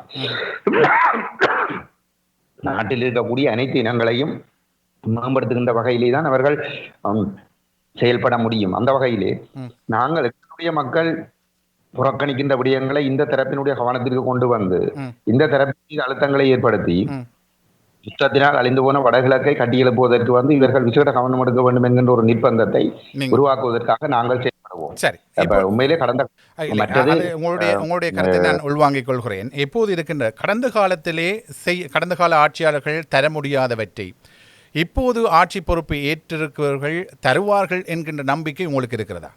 இல்லை, அதாவது வந்து இப்போதைய ஆட்சியாளர்கள் மட்டுமில்லை, எந்த ஒரு இப்போ ரணில் வைத்திரி அரசாங்கம் தான் ஏதோ இலங்கை சரித்திரத்திலேயே ஒரு மிகவும் மென்மையானவர்கள், அவர்கள் கருணை உள்ளம் கொண்டவர்கள், நேர்மையானவர்கள் என்ற ஒரு சித்தரிக்கப்பட்டவர்கள் வந்து தமிழ் தரப்பினாலே வந்து அப்படிப்பட்டவர்களுடைய காலத்திலேயே ஒரு சுண்ணாம்பு கட்டி கூட புறப்படவில்லை. அதை நாங்கள் எல்லா ஆட்சி முடிந்த பின்னர் இன்று நாங்கள் சொல்லவில்லை. மைத்திரிபால ராஜபக்ச ஜனாதிபதியாக களமிறங்கிய நேரத்திலேயே நாங்கள் ஒரு ஊடக சந்திப்பை வைத்து 14ஆம் ஆண்டு டிசம்பர் மாதம் நாங்கள் தெளிவுபடுத்தி இருந்தோம். இது வெறும் ஆள் மாற்றமே தவிர ஒரு பொழுதும் வந்து இது ஒரு ஆட்சி மாற்றம் இல்லை. இது சர்வதேச விசாரணை நெருக்கடிகள் குறைந்து இந்த அரசை பாதுகாக்கின்ற முயற்சிகள் தான் நடைபெறும். இந்திய மேற்குக்கு சார்பான இந்த அரசை பாதுகாக்கிற முயற்சிகள் தான் நடைபெறுமே தவிர ஒரு பொழுதும் வந்து தமிழ் மக்களுக்கு எந்த நன்மையும் தானாக விரும்பி ஏற்பட போவதில்லை என்பதை நாங்கள் அன்றே சுட்டிக்காட்டியிருந்தோம். அதுதான் நடைபெற்று முடிந்தது வந்து. அப்ப இது இந்த அரசாங்கம் வெளிப்படையான ஒரு கடம்போக்காளராக இருக்கலாம் அல்லது வெளிப்படையாக ஒரு மென்போக்காளராக இருக்கலாம், யாராக இருந்தாலும் தானாக விரும்பி அவர்கள் எந்த ஒரு தீர்வையும் எங்களுக்கு தந்துவிட போவதில்லை. மாறாக வந்து நாங்கள் தமிழர்கள் இந்த தீவை மையப்படுத்தி நடைபெறுகின்ற இந்த பூகோள ஆதிக்க போட்டியை சரியாக பயன்படுத்தி அந்த சந்தர்ப்பங்களை பயன்படுத்தி வந்து நாங்கள் அரசு மீது நெருக்கடியை நாங்கள் ஏற்படுத்த வேண்டும். 15ஆம் ஆண்டிலே அந்த வாய்ப்பு இருந்தது. 15ஆம் ஆண்டிலே ராஜபக்சவை என்ன விலை கொடுத்தேனும் வீழ்த்த வேண்டும் என்கின்ற ஒரு நிலைப்பாட்டுக்கு இந்திய மேற்கு நாடுகள் வந்திருந்தன. அதனுடைய உச்சத்தை, அதனுடைய அந்த உக்கிரத்தை நீங்கள் விளங்கிக் கொள்ள வேண்டுமாக இருந்தால், இந்த அளவுக்கு அவர்களுக்கு அந்த தேவை இருந்தது என்பதை நீங்கள் விளங்கிக் கொள்ள வேண்டுமாக இருந்தால், 50களிலே உருவாக்கப்பட்ட ஸ்ரீலங்கா சுதந்திர கட்சி இந்திய மேற்கு நாடுகளால் தான் 2ஆக உடைக்கப்பட்டது. இந்த எல்லோரும் ஒற்றுமை பற்றி வாய்களிய பேசுவார்கள், ஆனால் அது சில வேளைகளிலே வந்து இந்த விடயங்களை வந்து ஆழமாக பார்ப்பதில்லை. வந்து 50ஆம் ஆண்டுகளில் உருவாக்கப்பட்ட ஸ்ரீலங்கா சுதந்திர கட்சி, அதுவும் வந்து நாட்டினுடைய ஜனாதிபதியாக அப்பொழுது வந்து கோட்டபய மஹிந்த ராஜபக்ச இருந்திருந்த ஒரு நிலைமையிலே 15ஆம் ஆண்டு தேர்தலிலே வந்து சுதந்திர கட்சியை 2ஆக உடைக்கிறார்கள். 70 வருடங்களாக பகையாளிகளாக இருந்த ஐக்கிய தேசிய கட்சி சுதந்திர கட்சிக்கு இருந்த பகை நிலைமையிலும் கூட ஐக்கிய தேசிய கட்சியை அந்த ஸ்ரீலங்கா சுதந்திர கட்சியினுடைய ஒரு பங்கினுடைய ஒரு தரப்பினுடைய வேட்பாளராக வந்த மைத்திரிபால சிறிசேனவை ஆதரிக்க செய்கிறார்கள். அதே அனைத்து சிறுபான்மையினங்கள் அல்லது நாங்கள் சிறுபான்மையினம் அல்ல, ஒரு தேசிய இனம், எங்களுடைய தரப்பு தலைவர்களை கையுக்குள் போட்டுக்கொண்டு, முஸ்லீம் தலைவர்களை கையுக்குள் போட்டுக்கொண்டு அனைவரையும் ஒன்றிணைத்து இந்த மைத்திரிபாலவுக்கு ஆதரவு வழங்க செய்ததன் ஊடாகத்தான் மஹிந்த ராஜபக்சவை தோற்கடித்தார்கள். அது கஜன் அது வரலாறு, அது எல்லோருக்குமே தெரிந்த ஒரு விடையார். நாங்கள் கன விடயங்கள் பேச வேண்டியிருக்கிறது. நான் உங்களிடம் மிக முக்கியமான விடயங்கள் தொடர்பாகத்தான் அங்கே பேச வேண்டும். அந்த நிலையில் இப்பொழுது அந்த சேர்ந்த விடயத்தின் ஊடாக நாம் வருகின்ற இந்த 70 ஆண்டு காலம் பகையாளிகளாக இருந்தவர்கள் ஒன்றிணைந்திருக்கின்றார்கள். மஹிந்தாவை அகற்ற வேண்டும் என்கின்ற இடத்துல என்னிடம் ஒரு கேள்வி இருக்கிறது. அது சந்தர்ப்பம் வருகின்ற பொழுது இதை நேர்காணல் உங்களிடம் கேட்க இருக்கின்றேன். இப்பொழுது நீங்கள் சொன்னீர்கள் நாங்கள் இந்த வடக்கு கிழக்கிலே மக்களை திரட்டி என்ன பிரயோஜனம் இல்லை. ஒரு விடயத்தை புரிந்து கொள்ளுங்கள் கஜன். வரலாற்றை நாங்கள் மீண்டும் மீண்டும் பேசுவதால் நேரம் எடுக்கிறது. கொஞ்சம் போறோங்க, இது வரலாறு இல்ல. ஒரு சர்ஜரி ஒன்று நடக்குதுன்னு சொன்னால், போன கிழமை நடந்த ஒரு சர்ஜரியில ஒரு பேஷண்ட் டெத்தா போனார் சொன்னால் அதை பற்றி அதை ஆய்வு செய்யாமல் நாளைக்கு ஒரு சர்ஜரியை திருப்பியா செய்யல. இப்ப 40 வருஷத்துக்கு முதல் நடந்த செத்து போன விஷயத்தை பற்றி ஆய்வு செய்கிற இல்லை. வடிவ அவலம் கொடுமா சரிதானே. அப்ப இதுல என்ன சொல்லி சொன்னால் அவர்கள் அந்த அந்த அந்த தேவை, அந்த இந்திய மேற்கு நாடுகளுக்கு இருந்த தேவை என்ற உச்சத்தை சொல்றதுக்கு தான் நான் அதை சொல்ல வந்தேன். அந்த வகையில அவர்கள் அன்றைக்கு அப்படிப்பட்ட வேலைகளை செய்து தோற்கடித்து தங்களுக்கு சார்பான ஒரு ஆட்சியை கொண்டு வந்தார்கள். அந்த நேரத்தில் தமிழ் தரப்பு ஒத்துழைப்புக்கு மறுத்திருந்தால் 60 வருஷம் பழமையான யுஎன்பி சுதந்திர கட்சியை உடைச்சதாலே ஒரு பிரயோஜனமும் இல்லை. 70 வருஷ பகமை கொண்ட ஐக்கிய தேசிய கட்சியின் சுதந்திர கட்சியின் ஒரு பகுதியும் உண்டாக்கினதிலே ஒரு பிரயோஜனம் இல்லாம போயிருக்கும். அன்றைக்கு தமிழ் தரப்பு ஒத்துழைக்காம இருந்திருந்தால், அப்ப அந்த நேரத்தில் தமிழ் தரப்பு பேரம் பேசி இருந்தால் எங்களுக்கான கணிசமான விஷயத்தை அடைந்திருக்க முடியும். ஆகவே ஊடாக நாங்கள் வாய்ப்புகள் கிடைக்கிற பொழுது அதை சரியாக பயன்படுத்தினால் அது எந்த பெரிய கொடூரமானவராக இருந்தாலும், எவ்வளவு பெரிய பெரும்பான்மையை வைத்திருந்தாலும், இந்த சர்வதேச சக்திகளுக்கு எங்களுடைய தேவை இருக்குமாக இருந்தால் நாங்கள் அதை அடைந்து கொள்ள முடியும். இல்லை என்றால் அந்த நேரம் வரும் வரைக்கும் நாங்கள் அந்த நோக்கத்தை அந்த அடிப்படையில் நாங்கள் செயல்பட்டுக் கொண்டிருக்க வேண்டும். உங்களுடைய தயவு செய்து உங்களுடைய பதிலை மிகச் சுருக்கமாக எதிர்பார்க்கிறேன். பல விடயங்கள் உங்களோடு பேச வேண்டும். ஆகவே அதனால் தான் சொல்லுகிறேன், உங்களுடைய பதிலை மிகச் சுருக்கமாக தாருங்கள். நீங்கள் ஏற்கனவே குறிப்பிட்டது போன்று நாங்கள் வடக்கு கிழக்கிலே மக்களுடைய ஆதரவை திரட்டி 80% மேலான மக்களுடைய ஆதரவை திரட்டி ஒரு அழுத்தத்தை கொடுப்பதன் ஊடாக எங்களுக்கு தேவையானவற்றை பெற்றுக்கொள்ள முடியும் என்கின்ற அடிப்படையிலே எங்களுடைய பதில் அமைந்திருந்தது. இதற்கு முன்பாக என்னுடைய கேள்வி இங்கே பிரதானமாக என்னவென்றால், இப்போ நடைபெற்று முடிந்த இந்த தேர்தலிலே குறிப்பாக வடக்கு கிழக்கிலே நீங்கள் கொள்கையோடு பயணிக்கின்ற ஒரு கட்சியாக பார்க்கப்படுகின்றீர்கள். அந்த கொள்கையோடு உறுதியாக இருக்கின்ற ஒரு விடாப்பிடியாக இருக்கின்ற கட்சியாக இருக்கின்றீர்கள். இருந்தாலும் வடக்கு கிழக்கிலே உங்களுக்கு 2 ஆசனங்கள் கிடைத்திருக்கின்றன. தமிழ் தேசிய கூட்டமைப்பு பின்னடைவை சந்தித்திருக்கிறது. தேசிய கட்சிகளுக்கான ஆதரவு அதிகரித்திருக்கிறது. மக்கள் அவர்களை நோக்கி வாக்களித்திருக்கின்றார்கள். இந்த நிலையில் மக்களுடைய எதிர்பார்ப்புகளை நிறைவேற்றுவதற்காக எதன் அடிப்படையில் மக்கள் உங்கள் பின்னால் அணிதிரவார்கள் என்கின்ற நம்பிக்கை உங்களிடம் இருக்கிறது? மக்களிடம் அடிப்படையிலே விடுதலை உணர்வு, சுதந்திர உணர்வு இருக்கின்றது. அரசியல் தீர்வு என்று வருகின்ற பொழுது அரசியல் தீர்வுக்காக அவர்கள் சென்று இபிடிபிக்கோ சுதந்திர கட்சிக்கோ வாக்களிக்கவில்லை. மக்களை பொறுத்தவரையிலே இந்த 30 ஆண்டுகால யுத்தத்தினால் பாதிக்கப்பட்ட மக்கள் 2009க்கு பிற்பாடு அவர்கள் முழுமையாக கைவிடப்பட்டிருக்கின்றார்கள். வாழ்வதற்கு எந்த விதமான வழியும் இல்லை. தற்கொலை செய்ய வேண்டும் என்கின்ற நிலைமைதான் நாளுக்கு நாள் அதிகரித்துக் கொண்டு செல்கின்றது. அப்ப இப்படிப்பட்ட ஒரு நிலைமையிலே இந்த தரப்புகள் அந்த மக்களிடம் சென்று சாராயத்தை கொடுக்கின்ற பொழுது அல்லது காசை கொடுக்கின்ற பொழுது அந்த வேளையிலே அந்த மக்கள் அப்போது இருக்கக்கூடிய அந்த நெருக்கடிகளுக்காக அவர்கள் சில வேளைகளில் இவர்கள் வேலை வாய்ப்பை தருவோம் என்று சொல்லி 1 லட்சம் பேரிடம் இவர்கள் நம்பிக்கையை வாக்குறுதிகளை கொடுத்து தங்களை வெற்றி பெற செய்யுங்கள் என்று சொல்லி இருக்கிறார்கள். அப்ப இப்படிப்பட்ட ஒரு இடத்திலே அந்த மக்கள் தவிர்க்க முடியாமல் தங்களுடைய அன்றாட பிரச்சனைக்காக அவர்களுக்கு வாக்களித்திருந்தாலும் என்னை பொறுத்தவரையில் நிச்சயமாக அவர்கள் ஒரு அரசியல் தீர்வு என்ற அடிப்படையிலே இவர்களை ஆதரித்திருக்கவில்லை என்பதனை நான் உறுதியாக கூற முடியும். இவர்களுக்கு வாக்களித்தவர்களில் குறைந்தது 80% இந்த ஒற்றையாட்சி என்பதை ஒரு பொழுதும் ஏற்றுக்கொள்ளக்கூடியவர்கள் நிலைமையில் இல்லை. ஆகவே இந்த தேர்தலுக்கு பிற்பாடு இந்த புதிய அரசியலமைப்பானது ஒரு ஒற்றையாட்சி அரசியலமைப்பாக வாக்கெடுப்புக்கு வருமாக இருந்தால் அது தொடர்பான விழிப்புணர்வை நாங்கள் ஏற்படுத்துகின்ற பட்சத்திலே ஒட்டுமொத்த தமிழ் மக்களில் ஒரு 75 தொடக்கம் 80% மேற்பட்டவர்களை நாங்கள் அதற்கு எதிராக வாக்களிக்க செய்ய முடியும். ஏனென்று சொன்னால் அதிலே அந்த விடயத்தில் நான் நினைக்கிறேன் சில அந்த கட்சிகள் கூட அந்த ஒற்றையாட்சியை நியாயப்படுத்தி மக்கள் மட்டத்திலே சென்று செயற்படும் என்று பெரிய அளவிலே நாங்கள் எதிர்பார்க்க முடியாது. ஏன்னு சொன்னா அந்த அளவுக்கு அவர்களுக்கு மக்கள் மட்டத்தில் செல்ல முடியாத ஒரு நிலைமை தான் இருக்கும். இந்த தேர்தலில் கொடுக்கப்படுகின்ற வாக்குறுதிகளின் அடிப்படையிலே அந்த மக்கள் ஒரு நப்பாசையிலே வந்து தங்களுக்கு இதை கிடைத்துவிடும், கைகூடிவிடும், இதை நாங்கள் பெற்றுக்கொண்டு அதற்கு பின்னால் தேசியத்துக்கு பின்னால் செல்லலாம் என்கின்ற ஒரு எதிர்பார்ப்போடு தான் அவர்கள் செயல்பட்டுக் கொண்டிருக்கிறார்கள். இது ஒரு விடயம். அடுத்தது, நாங்கள் இப்பொழுதிருந்தே எங்களுடைய மக்களின் இந்த பொருளாதார நெருக்கடிகளை தீர்ப்பதற்கு நாங்கள் இந்த புலம்பெயர்ந்த மக்களோடு இணைந்து இந்த புலம்பெயர்ந்த மக்களிடம் நாங்கள் பெருமளவில் எதிர்பார்க்கின்றோம். இது எங்களுடைய தலை கையில் மட்டும் இதை நீங்கள் சுமத்தி விட்டு சென்று விட முடியாது. யாரும் எங்களுடைய தலையிலே மட்டும் இந்த விடயங்களை பொறுப்பாக்கி விட்டு சென்று விட முடியாது. நாங்கள் ஒரு கொள்கையோடு 10 ஆண்டுகளாக நாங்கள் பயணித்திருக்கின்றோம். இதிலே வரக்கூடிய நெருக்கடிகள், அச்சுறுத்தல்கள் எல்லாவற்றுக்கும் முகம் கொடுத்து நிலைப்பாடுகளை விட்டுக் கொடுக்காமல் நாங்கள் நின்று பயணித்திருக்கின்றோம். அப்ப இந்த இடத்திலே உண்மையிலே நாங்கள் இன்று இந்த வளர்ச்சியை கண்டிருக்கிறோம் என்று சொல்லி சொன்னால், அதிலே நாங்கள் செய்த கணிசமான இந்த மக்களுடைய இந்த நலன்கள் சார்ந்த விஷயங்களும் வந்து இந்த மக்களுக்கு ஒரு நம்பிக்கை ஏற்படுத்தி இருக்கின்றது. நாங்கள் எங்களுக்கு ஒரு அதிகாரம் கொடுக்கப்பட்டால் நாங்கள் புலம்பெயர்ந்த மக்களை ஒருங்கிணைத்து இந்த தேசத்தை முன்னேற்றுகின்ற செயல்பாடுகளையும் செய்வோம் என்கின்ற ஒரு நம்பிக்கை, இந்த கொள்கையோடு உறுதியாக நின்று கொண்டு, முதலிலே கொள்கையோடு உறுதியாக நிற்பார்கள், நின்று கொண்டு இந்த தேசத்தை கட்டியெழுப்புவார்கள் என்கின்ற நம்பிக்கையும் அந்த மக்கள் மத்தியிலே ஏற்படுத்தப்பட்டிருக்கின்றது கடந்த கால செயல்பாடுகளினூடாக. ஆகவே எதிர்காலத்திலே புலம்பெயர்ந்த தமிழ் மக்கள் எங்களோடு பூரணமாக ஒத்துழைத்து நாங்கள் ஒரு வெளிப்படையான திறந்த அடிப்படையிலே ஒரு பொருளாதார மேம்பாடு சம்பந்தப்பட்ட கட்டமைப்புகளை உருவாக்கி செயல்படுவதற்கு நாங்கள் தயாராக இருக்கிறோம். அதுக்குரிய ஆலோசனைகளை நாங்கள் ஆரம்பித்திருக்கின்றோம். அந்த செயல்பாடுகளை நாங்கள் முன்னெடுக்கின்ற பொழுது தாயகத்தில் இருக்கக்கூடிய மக்களின் பொருளாதாரத்தை மேம்படுத்துவதற்கு சுயதொழில் வாய்ப்புகளாக இருக்கலாம், அல்லது வாழ்வாதார உதவிகளாக இருக்கலாம், அல்லது கல்வி மேம்பாட்டு உதவிகளாக இருக்கலாம், அல்லது புலம்பெயர்ந்த தேசங்களிலே வசதியாக இருக்கக்கூடியவர்கள் இங்கே முதலீடுகளை செய்து அவர்கள் தங்களுக்கான ஒரு தொழில்துறைகளில் ஒரு முதலீடுகளை செய்து அவர்களுக்கு வேலை வாய்ப்புகளை உருவாக்கி அந்த வேலை வாய்ப்புகளை வந்து எங்களுடைய மக்களுக்கு வழங்குகிற நிலைமையை செய்வதற்கு முன் வருவார்களாக இருந்தால் உண்மையிலே நாங்கள் எங்களுடைய மக்களை முழுமையாக எங்களோடு திருப்பி கொண்டு வரக்கூடியதாக இருக்கும். 10 வருடங்களில் ஒரு தனி முயற்சி கூட இந்த மக்களுடைய நம்பிக்கைகளை வென்றெடுப்பதற்காக மேற்கொள்ளப்படவில்லை. மக்களுக்கு வந்து நாங்கள் இருக்கிறோம், உங்களுக்காக நாங்கள் வந்து இந்த புலம்பெயர்ந்த மக்களோடு சேர்ந்து ஒரு நன்மையை செய்வோம் என்று சொல்லக்கூடிய வகையில் மக்களுடைய பிரதிகள் என்ற அடிப்படையில் யாருடைய செயற்பாடுகளும் அமைந்திருந்தது இல்லை. அதுதான் உண்மையிலே இந்த மக்களை மிக மோசமான ஒரு விரக்திக்கு தள்ளி இருக்கிறது.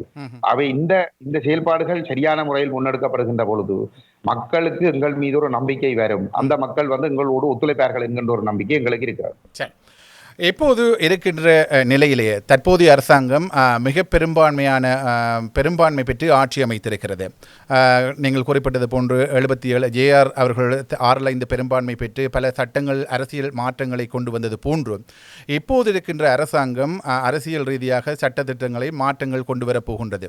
இந்த நிலை நீடித்தால் தமிழர்களுடைய உரிமை விடயத்தில் குறைந்தளவு கிராம சேவர் பிரிவின் ஊடாக கூட உரிமைகளை பெற்றுக்கொள்ள முடியாத ஒரு நிலைக்கு மக்கள் தள்ளப்பட்டு விடுவார்கள். எல்லா அரசியல் கட்சிகளும் அரசாங்கத்துக்கு பின்னால் இருக்க வேண்டிய ஒரு சூழ்நிலைக்கு தள்ளப்பட்டு விடும் என்கின்ற ஒரு நிலை இருக்கிறது. காரணம் என்னவென்றால் தலைமைகள் பிரிந்து நிற்பதும் தனித்தனியாக செயல்படுவதும் தான் பிரதான காரணமாக இருக்கிறது.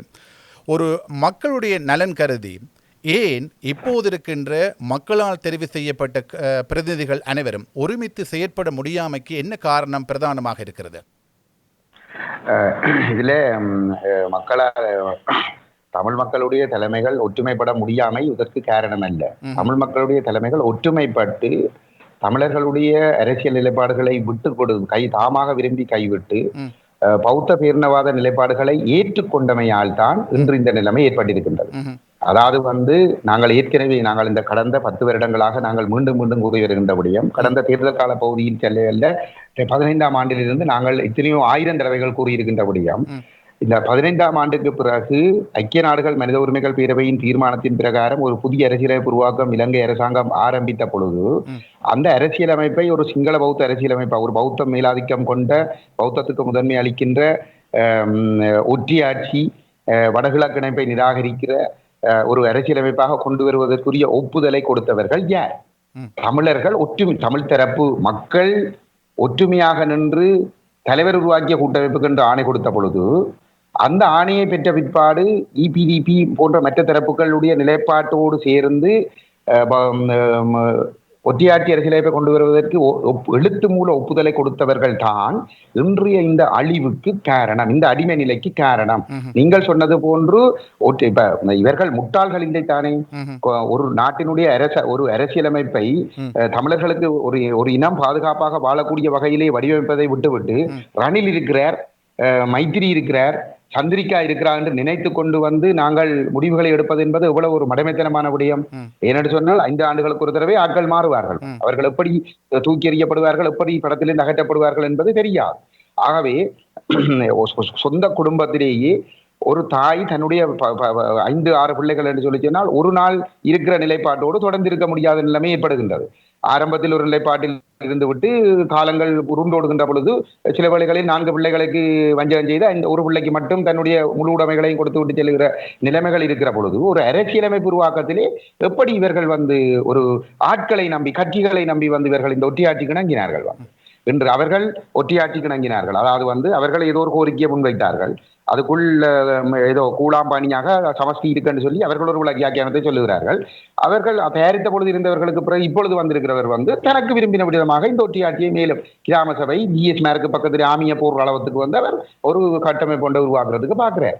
அப்ப இது யாருடைய தவறு? மக்களுடைய தவறா அல்லது தலைவர்களுடைய இதுல இங்கே இந்த எனக்கு நவம்பர் 16ஆம் தேதி வரைக்கும் அல்லது வந்து அதுக்கு பிற்பாடு இந்த பாராளுமன்றம் கலைக்கப்படுற வரைக்கும் 15ஆம் ஆண்டிலிருந்து ஒற்றுமை என்ற ஒரு பிரச்சனை இங்கே இருந்ததில்லையே.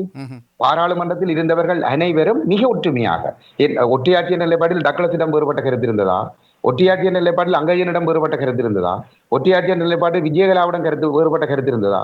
இல்லையே, சம்பந்தனுடைய நிலைப்பாட்டில் தான் எல்லோரும் இருந்தார்கள். அப்ப எல்லோரும் ஒற்றுமையாக இருந்து முன்வைத்த நிலைப்பாடுதான் இன்றைய இந்த அழிவுக்கு காரணம். இப்பொழுது நடந்திருக்கிற மாற்றம் என்னவென்று சொல்லிச்சினால் இவ்வளவு பேரும் ஒற்றுமையாக நின்று ஒற்றியாட்சியை வலியுறுத்திய நிலைமையிலே 2 பேர் மட்டும் ஒற்றியாட்சியை ஏற்றுக்கொள்ள முடியாது என்று சொல்ல போகிறார்கள். இவர்கள் கொல்லப்பட போகிறார்களா அல்லது வந்து இவர்களுடைய கருத்து ஏற்றுக்கொள்ளப்பட போகிறது என்பது வந்து காலம்தான் சொல்ல போகிறது வந்து. ஏனென்றால் தமிழ் மக்கள் தெரிவு செய்த ஏனைய அனைவருமே வந்து ஒரு பக்கமாக அரசாங்கத்துக்கு முண்டு கொடுக்கிற பொழுது அதற்கு இடைஞ்சலாக இருக்க போகிற 2 பேரை எப்படி இவர்கள் கையாள போகிறார்கள் என்பதுதான் இப்பொழுது இருக்க போகிற ஒரு கேள்வியாக இருக்க போகிறது. நாங்கள் எந்த சூழலிலும் இந்த நிலைப்பாடுகளில் இருந்து பின்வாங்க போவதில்லை. அதிலே எங்களுடைய கட்சித் தலைவர் கஜேந்திரகுமார் பொன்னம்பலம் 100க்கு 1000 மடங்கு உறுதியாக இருக்கிறார். இல்லை, இதைத்தான் நீங்கள் உங்களுடைய கொள்கையில் உறுதியாக இருக்கின்றீர்கள் என்பதை மிக தெளிவாக தெரிகிறது. அந்த எந்தவித விட்டுக் கொடுப்புக்கும் இடமில்லை என்ற பேச்சிலே இருக்கிறீர்கள் என்பது தெளிவாக தெரிகிறது. நான் ஏற்கனவே குறிப்பிட்டதை நீங்களே மீண்டும் குறிப்பிட்டிருக்கிறீர்கள். கிராம சபைகள் ஊடாக கூட உரிமையை பெற்றுக்கொள்ள முடியாத நிலைக்கு நாங்கள் தள்ளப்பட போகின்றோம் என்ற நிலையிலே நீங்கள் ஏன் அனைவரும் இப்பொழுது ஒரு தீர்வை ஒரு வரையறையை ஒரு சட்டத்தின் ஊடாக பெற வேண்டுமென்றால் ஒட்டியாட்சியை எதிர்த்தாலும் அங்கே அதை ஏற்றுக்கொண்டு சத்தியப்பிரமாணம் செய்து அதன் ஊடாக சிலவற்றை சாதிக்க வேண்டும் என்ற அடிப்படையிலே நீங்கள் பாராளுமன்றம் செல்லுகின்றீர்கள். அதே போன்று சில இடங்களிலே புலிகள் காலத்திலே நீங்களும் அந்த காலத்திலே இருந்தீர்கள். கடந்த காலங்களை மறந்து சில விடயங்களை நாங்கள் சாதிக்க வேண்டும் என்ற அடிப்படையிலே பழையவற்றை மறந்து அரவணைத்து பயணித்தார்கள். அதே போன்று சிலவற்றை பழையனவற்றை மறந்துவிட்டு இப்போது இருக்கின்ற இந்த ஆட்சியாளர்களை எதிர்கொள்ளுகின்ற வகையிலே ஏன் நீங்கள் அனைவருமே ஒருமித்து இந்தியாவை தாண்டி நாங்கள் எதையும் செய்ய முடியாது, இந்தியாவின் உதவியின்றி எதுவும் செய்ய முடியாது என்பது வெளிப்படையாக தெரிகின்ற ஒரு விடயம், இதில் யாருமே மறுத்து கூற முடியாத ஒன்று. ஆகவே ஏன் நீங்கள் இவற்றையெல்லாம் மறந்து பழையனவற்றை மறந்து அனைவருமே ஒருமித்து ஒரு அணியாக ஒரு சர்வதேசத்தின் ஊடாக ஒரு அழுத்தத்தை இந்த ஆட்சியாளருக்கு கொடுக்க முடியாது என்று நினைக்கிறீர்கள்? அண்ணே, இந்த சர்வதேச சமூகம்தான் இந்த 70 வருட சரித்திரத்துல முதல் தடவையாக ஐக்கிய நாடுகள் மனித உரிமைகள் பேரவையில ஒரு தீர்மானத்தை கொண்டு வந்திருக்குது. இனப்பிரச்சனையை தீருங்கோ என்று இலங்கை அரசாங்கத்துக்கு ஒரு நெருக்கடியை ஏற்படுத்தி இருக்குது. இதுதானே? அப்ப அந்த சர்வதேச சமூகம் வந்து அந்த எழுத்து மூலம் 70 வருஷத்துல நீங்கள் இந்த ஒரு இடத்துல இலங்கைக்கு இந்த 70 வருஷத்துல எத்தனையோ 1000 தடவை சர்வதேச ராஜதந்திரிகள் வந்து போயிருக்கிறார்கள். எங்கட தமிழர்கள் புலம்பெயர்ந்தவர்களும் ஈழத்தில் இருப்பவர்களும் இந்த உலகத்தின் ராஜதந்திரிகளை சந்திச்சு எத்தனையோ கோரிக்கைகளை முன்வச்சிருக்கிறார்கள். எந்த ஒரு இடத்திலையும் வந்து ஒரு எழுத்து மூலம் ஒரு பொதுவான இந்த உலகத்தை நிர்வகிக்கிற இந்த ஒரு கட்டமைப்பும் வந்து எழுத்து மூலமாக வந்து இந்த அனைத்தினங்களும் ஏற்றுக்கொள்ளக்கூடிய ஒரு அரசியலமைப்பு உருவாக்கப்பட வேண்டும் என்று சொல்லி சொன்னது கிடையாது. சரிதானே? அப்ப 70 வருஷத்துல முதல் தடவையாக வந்து மனித உரிமைகள் ஐக்கிய நாடுகள் சபையினுடைய ஒரு உபமைப்பாக இருக்கக்கூடிய மனித உரிமைகள் பேரவையில அந்த தீர்மானம் வந்து கொண்டு வரப்பட்டிருக்கிறது. அப்ப உலகத்தை பற்றி தானே சொல்றீங்க, வந்து உலகத்தோட சேர்ந்து தானே சொல்லி வந்து உலகத்தின் அந்த ஊடாக நாங்கள் ஒரு ஒற்றுமையின் வெளிப்பாடாக. சரி, அந்த நடந்திருக்கு, அது நடந்திருக்கு. அந்த உலகம் வந்து இதுக்கு மேல தலையிடுகிறார் இலங்கையில வந்து. ஏனென்று சொன்னால் அந்த உலகம் வந்து சொல்லி விட்டிருக்குது வந்து என்னென்றால், இலங்கை அரசாங்கம் ஒரு கொடூரமான அரசாங்கம் என்று தெரிஞ்சபடியால் அவர்கள் வந்து ஒரு தீர்மானத்தை எடுத்து நீங்கள் அரசியலமைப்பை உருவாக்க வேண்டும், இலங்கையில் உள்ள அனைத்து இனங்களும் ஏற்றுக்கொள்ளக்கூடிய ஒரு அரசியலமைப்பை உருவாக்க வேண்டும் என்ற ஒரு நிபந்தனையை போட்டு வந்து விட்டுட்டு பார்த்து கொண்டு இருக்கிறாரு. சரிதானே? அரசியலமைப்பு உருவாக்கப்பட்டிருக்கு. அந்த விஷயத்தை வந்து உலகம் உறுதிப்படுத்தி இருக்கு. அரசியலமைப்பு உருவாக்கப்பட்டிருக்கு. ஓமோ இல்லையோ, அரசியலமைப்பு பேரவை உருவாக்கப்பட்டிருக்கு. அதுக்குள்ள தமிழ் மக்களுக்கு வேண்டப்பட்ட ஒன்றை முன்வைக்காமல் இருக்கிறது உலகத்தின் தவறா, தமிழ் மக்களின் தவறா, பாராளுமன்றத்தில் இருந்த தமிழ் தலைவர்கள் தவறா? இந்த தவற நாங்கள் இந்தியாவுக்கு போய் எப்படி சீர் செய்கிறது? எப்படி சீர் செய்கிறது? இது சீர் செய்ய முடியாது. இந்தியா வந்து அரசியலமைப்பு பேரவைக்குள்ள வரையிலா? இந்தியா வந்து இப்ப நாங்கள் எங்களோட யோசனையை முன்வைக்கிறதுக்கு ஒரு இடத்தை கிரியேட் பண்ணி தர முடியும். இந்தியாவும் சேர்ந்துதான் அந்த மனித உரிமைகள் பேரவையில் அந்த தீர்மானம் கொண்டு வரப்பட்டது. அப்ப இப்ப சீர் செய்யப்பட வேண்டியது வந்து தமிழ் தலைமைகள் தாமாக விரும்பி இந்த இடைக்கால அறிக்கை ஏற்றுக்கொள்ள முடியாது, எங்களுக்கு வந்து 51ஆம் ஆண்டிலிருந்து தமிழரசு கட்சியின் கொள்கையின் அடிப்படையில வடகிழக்கு இணைந்த தாயகம் தமிழ் தேச முறைமை அங்கீகரிக்கப்பட்ட ஒரு சமஷ்டி வேணும் என்ற ஒரு நிலப்பாட்டை இவர்களாக விரும்பி முன்வைத்தாலே தவிர உலக தலைவர் செய்ய இயலாது.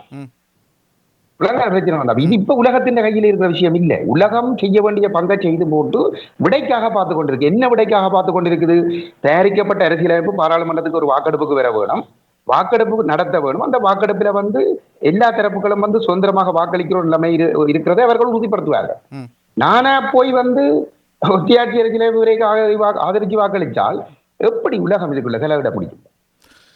எப்படி தலையிட முடியும்? இதுல வந்து இதுல அண்ணன் இந்த விடயத்தை மக்களுக்கு தெளிவுபடுத்துங்கோ, தயவு செய்து வந்து இருந்து மக்களுக்கு தெளிவுபடுத்தி வந்து ஒவ்வொரு குடிமகனும் வந்து வடக்கு கிழக்கிலிருந்து தெரிவு செய்யப்பட்ட தமிழ் பாராளுமன்ற உறுப்பினர்களை நோக்கி தயவு செய்து இந்த ஒற்றியாட்சி இடைக்கால அறிக்கையை நீங்கள் ஆதரித்து வாக்களிக்க கூடாது என்ற அழுத்தத்தை ஏற்படுத்த தொடங்கணும் அண்ணன். அந்த இடத்திலே நான் ஒரு கேள்வியை மீண்டும் உங்களிடமே முன்வைக்கின்றேன். இப்பொழுது நீங்கள் கொள்கையின் பால் உறுதியாக இருக்கின்றவர்கள் என்கின்ற அடிப்படையில் கடந்த 10 ஆண்டுகளாக மக்கள் மத்தியிலேயே எவ்வளவோ விழிப்புணர்வுகள், எவ்வளவோ அவமானங்கள், எவற்றையெல்லாம் தாண்டி இப்பொழுது உங்களுக்கு அங்கீகாரம் கிடைத்திருக்கிறது. ஆனால் சாதாரணமாகவே இருக்கின்றவர்கள் தங்களுடைய நிலைப்பாட்டிலிருந்து மாறாமல் சாதாரணமாக ஒவ்வொரு முறை நடைபெறுகின்ற பாராளுமன்ற தேர்தலும் அவர்கள் வெற்றி பெற்று செல்லுகின்றார்கள். இம்முறை மொத்தமாக ஒரு மாற்றம் ஏற்பட்டிருக்கின்றது என்பதை நாங்கள் ஏற்றுக்கொண்டேதான் ஆக வேண்டும். குறிப்பாக அங்கஜன் வெற்றி பெற்றிருக்கின்றார். இபிடிபி கட்சிக்கு 2 ஆசனங்கள் கிடைத்திருக்கிறது. கிழக்கு மாகாணத்திலே பெரமுனா கட்சியிலே போட்டியிட்டு வியாழேந்திரன் வெற்றி பெற்றிருக்கிறார். பிள்ளையான் வெற்றி பெற்றிருக்கின்றார். ஆகவே அங்கு அரசாங்கம் என்ன அதே வேளையில் அரசாங்கம் சொல்லியிருக்கின்றது தமிழ் மக்களுடைய ஏக பிரதிநிதிகள் என்று தமிழ் தேசிய கூட்டமைப்பு இனி கூற முடியாது என்று. தனித்தனியாக அலகுகளாக ஒவ்வொரு தமிழ் மக்களுடைய பிரதிநிதிகளை பிரித்து வைத்திருக்கிறார்கள். 5 வடக்கு கிழக்கை பொறுத்த மட்டிலே தற்போது 2012ஆம் ஆண்டு கணக்கெடுப்பின் பிரகாரம் 25 லட்சம் தமிழ் முஸ்லீம் மக்கள் இருப்பதாக சொல்லப்பட்டிருக்கிறது. அவர்களே வாக்களித்தவர்களுடைய வீதங்களை அவர்கள் தங்கள் கைவசம் வைத்துக் கொண்டு இத்தனை ஆயிரம் மக்கள் எங்களோடு இருக்கின்றார்கள், ஆகவே தமிழர்களுக்கு என்று எந்த பிரச்சனையும் இல்லை, ஆகவே நாங்கள் கொடுப்பவற்றை வாங்கி கொண்டு இருக்க வேண்டும் என்கின்ற ஒரு நிலைப்பாட்டை அவர்கள் சர்வதேச ரீதியாக சொல்லப் போகின்றார்கள். அதற்காகத்தான் நாங்கள் மீண்டும் மக்களுடைய குரலாக உங்களிடம் கேட்கின்றோம். எல்லாவற்றுக்கும் மேலாக ஒரு அரசியல் அணியை மக்களுடைய உரிமைக்காக ஏன் நீங்கள் ஏற்படுத்த முடியாது? அவற்றை ஏற்படுத்தி ஏன் ஒரு அழுத்தத்தை கொடுக்க முடியாது மக்களுடைய விடிவுக்காக? என்ன அழுத்தத்தை கொடுக்க வேண்டும்? நீங்கள் என்ன கொள்கைக்காக போராடுகின்றீர்களோ இந்த விடயத்தை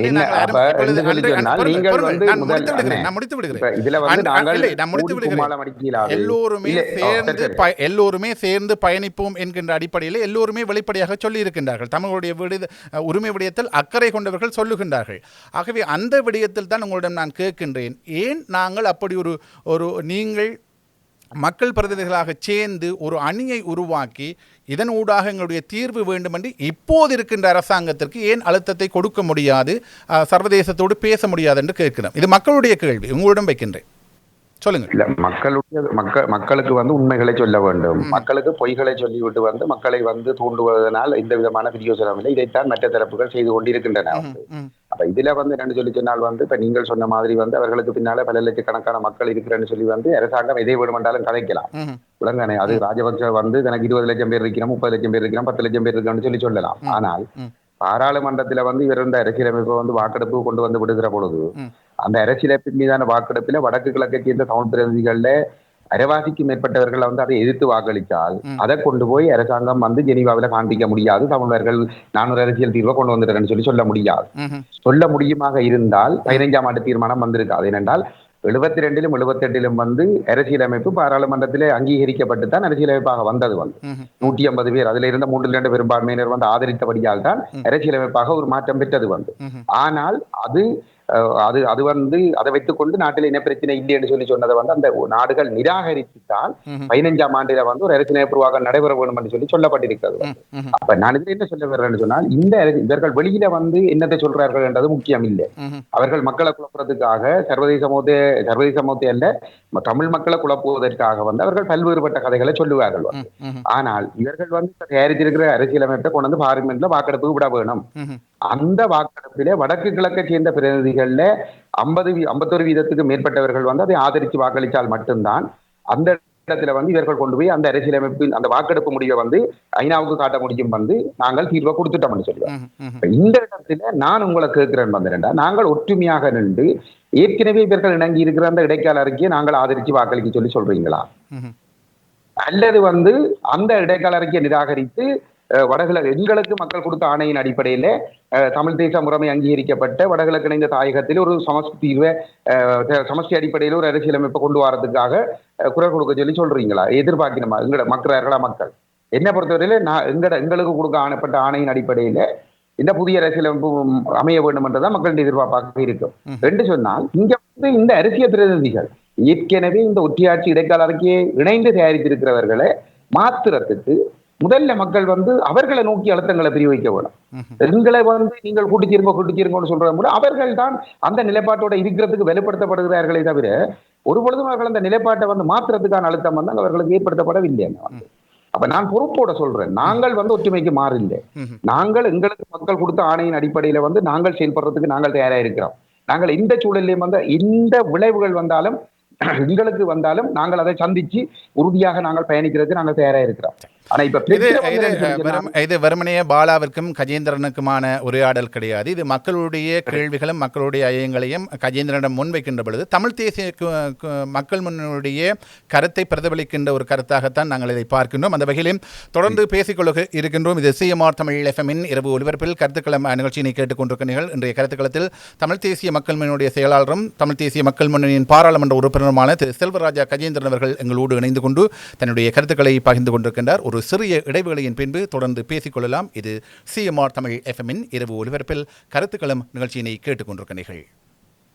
இது சிஎம்ஆர் தமிழ் எஃப்எம்மின் இரவு ஒலிபரப்பில் கருத்துக்களம் நிகழ்ச்சியினை கேட்டுக்கொண்டிருக்கிறீர்கள். இன்றைய கருத்துக்களத்தில் தமிழ் தேசிய மக்கள் முன்னணியின் செயலாளரும் பாராளுமன்ற உறுப்பினருமான திரு செல்வராஜா கஜேந்திரன் அவர்கள் எங்களோடு இணைந்து தன்னுடைய கருத்துக்களை வழங்கிக் கொண்டிருக்கின்றார். மக்கள் நம்பிக்கை பெற்று வளர்ந்து வரும் தமிழ் தேசிய மக்கள் முன்னணி உட்கட்சி கருத்து முரண்பாட்டால் பின்னடைவை சந்திக்குமா என்ற கருப்பொருளின் ஊடாக இன்றைய தினம் நாங்கள் பேசிக் கொண்டிருக்கின்றோம். சொல்லுங்கள் கஜேந்திரன், குறிப்பாக இப்போது மக்கள் மத்தியில் பேசப்படுகின்ற 2 விடயங்கள் தொடர்பாக உங்களிடம் கருத்துக்களை கேட்கலாம் என்றிருக்கின்றன. அது தமிழ் தேசிய மக்கள் முன்னணியின் கருத்தாக மக்கள் எதிர்பார்க்கின்றார்கள். குறிப்பாக முதலாவது விடயம், இந்த தேசிய பட்டியல் நியமனம் குறித்து மக்களிடத்திலே பரவலான கருத்துக்கள் இருந்து வருகின்றன. இந்த தேசிய பட்டியல் நியமனம் நீங்கள் ஒரு நாடு இரு தேசம் என்கின்ற அடிப்படையிலே வடக்கிலே திரு கஜேந்திரகுமார் பொன்னம்பலம் அவர்கள் தெரிவு செய்யப்பட்டிருந்தார். ஏன் இந்த தேசிய பட்டியல் நியமனத்தை கிழக்கில் உங்களை போன்று ஆளுமையுள்ள ஒருவருக்கு வழங்கியிருக்கலாம், இல்லாவிட்டால் ஒரு பெண் பிரதிநிதிக்கு வழங்கியிருக்கலாம் என்கின்ற கேள்வி தாயகத்திலும் சரி புலம்பெயர் தேசத்திலும் சரி மக்களிடம் பரவலாக இருக்கின்ற ஒரு கேள்வியாக இருக்கிறது. இதற்கு உங்களுடைய பதில் என்ன? இந்த இடத்திலே உண்மையில் என்னை பொறுத்தவரையில் என்னுடைய தனிப்பட்ட அபிப்பிராயம், இதை நாங்கள் தென் தமிழகத்துக்கு வழங்க வேண்டும் என்பதாகத்தான் இருந்தது.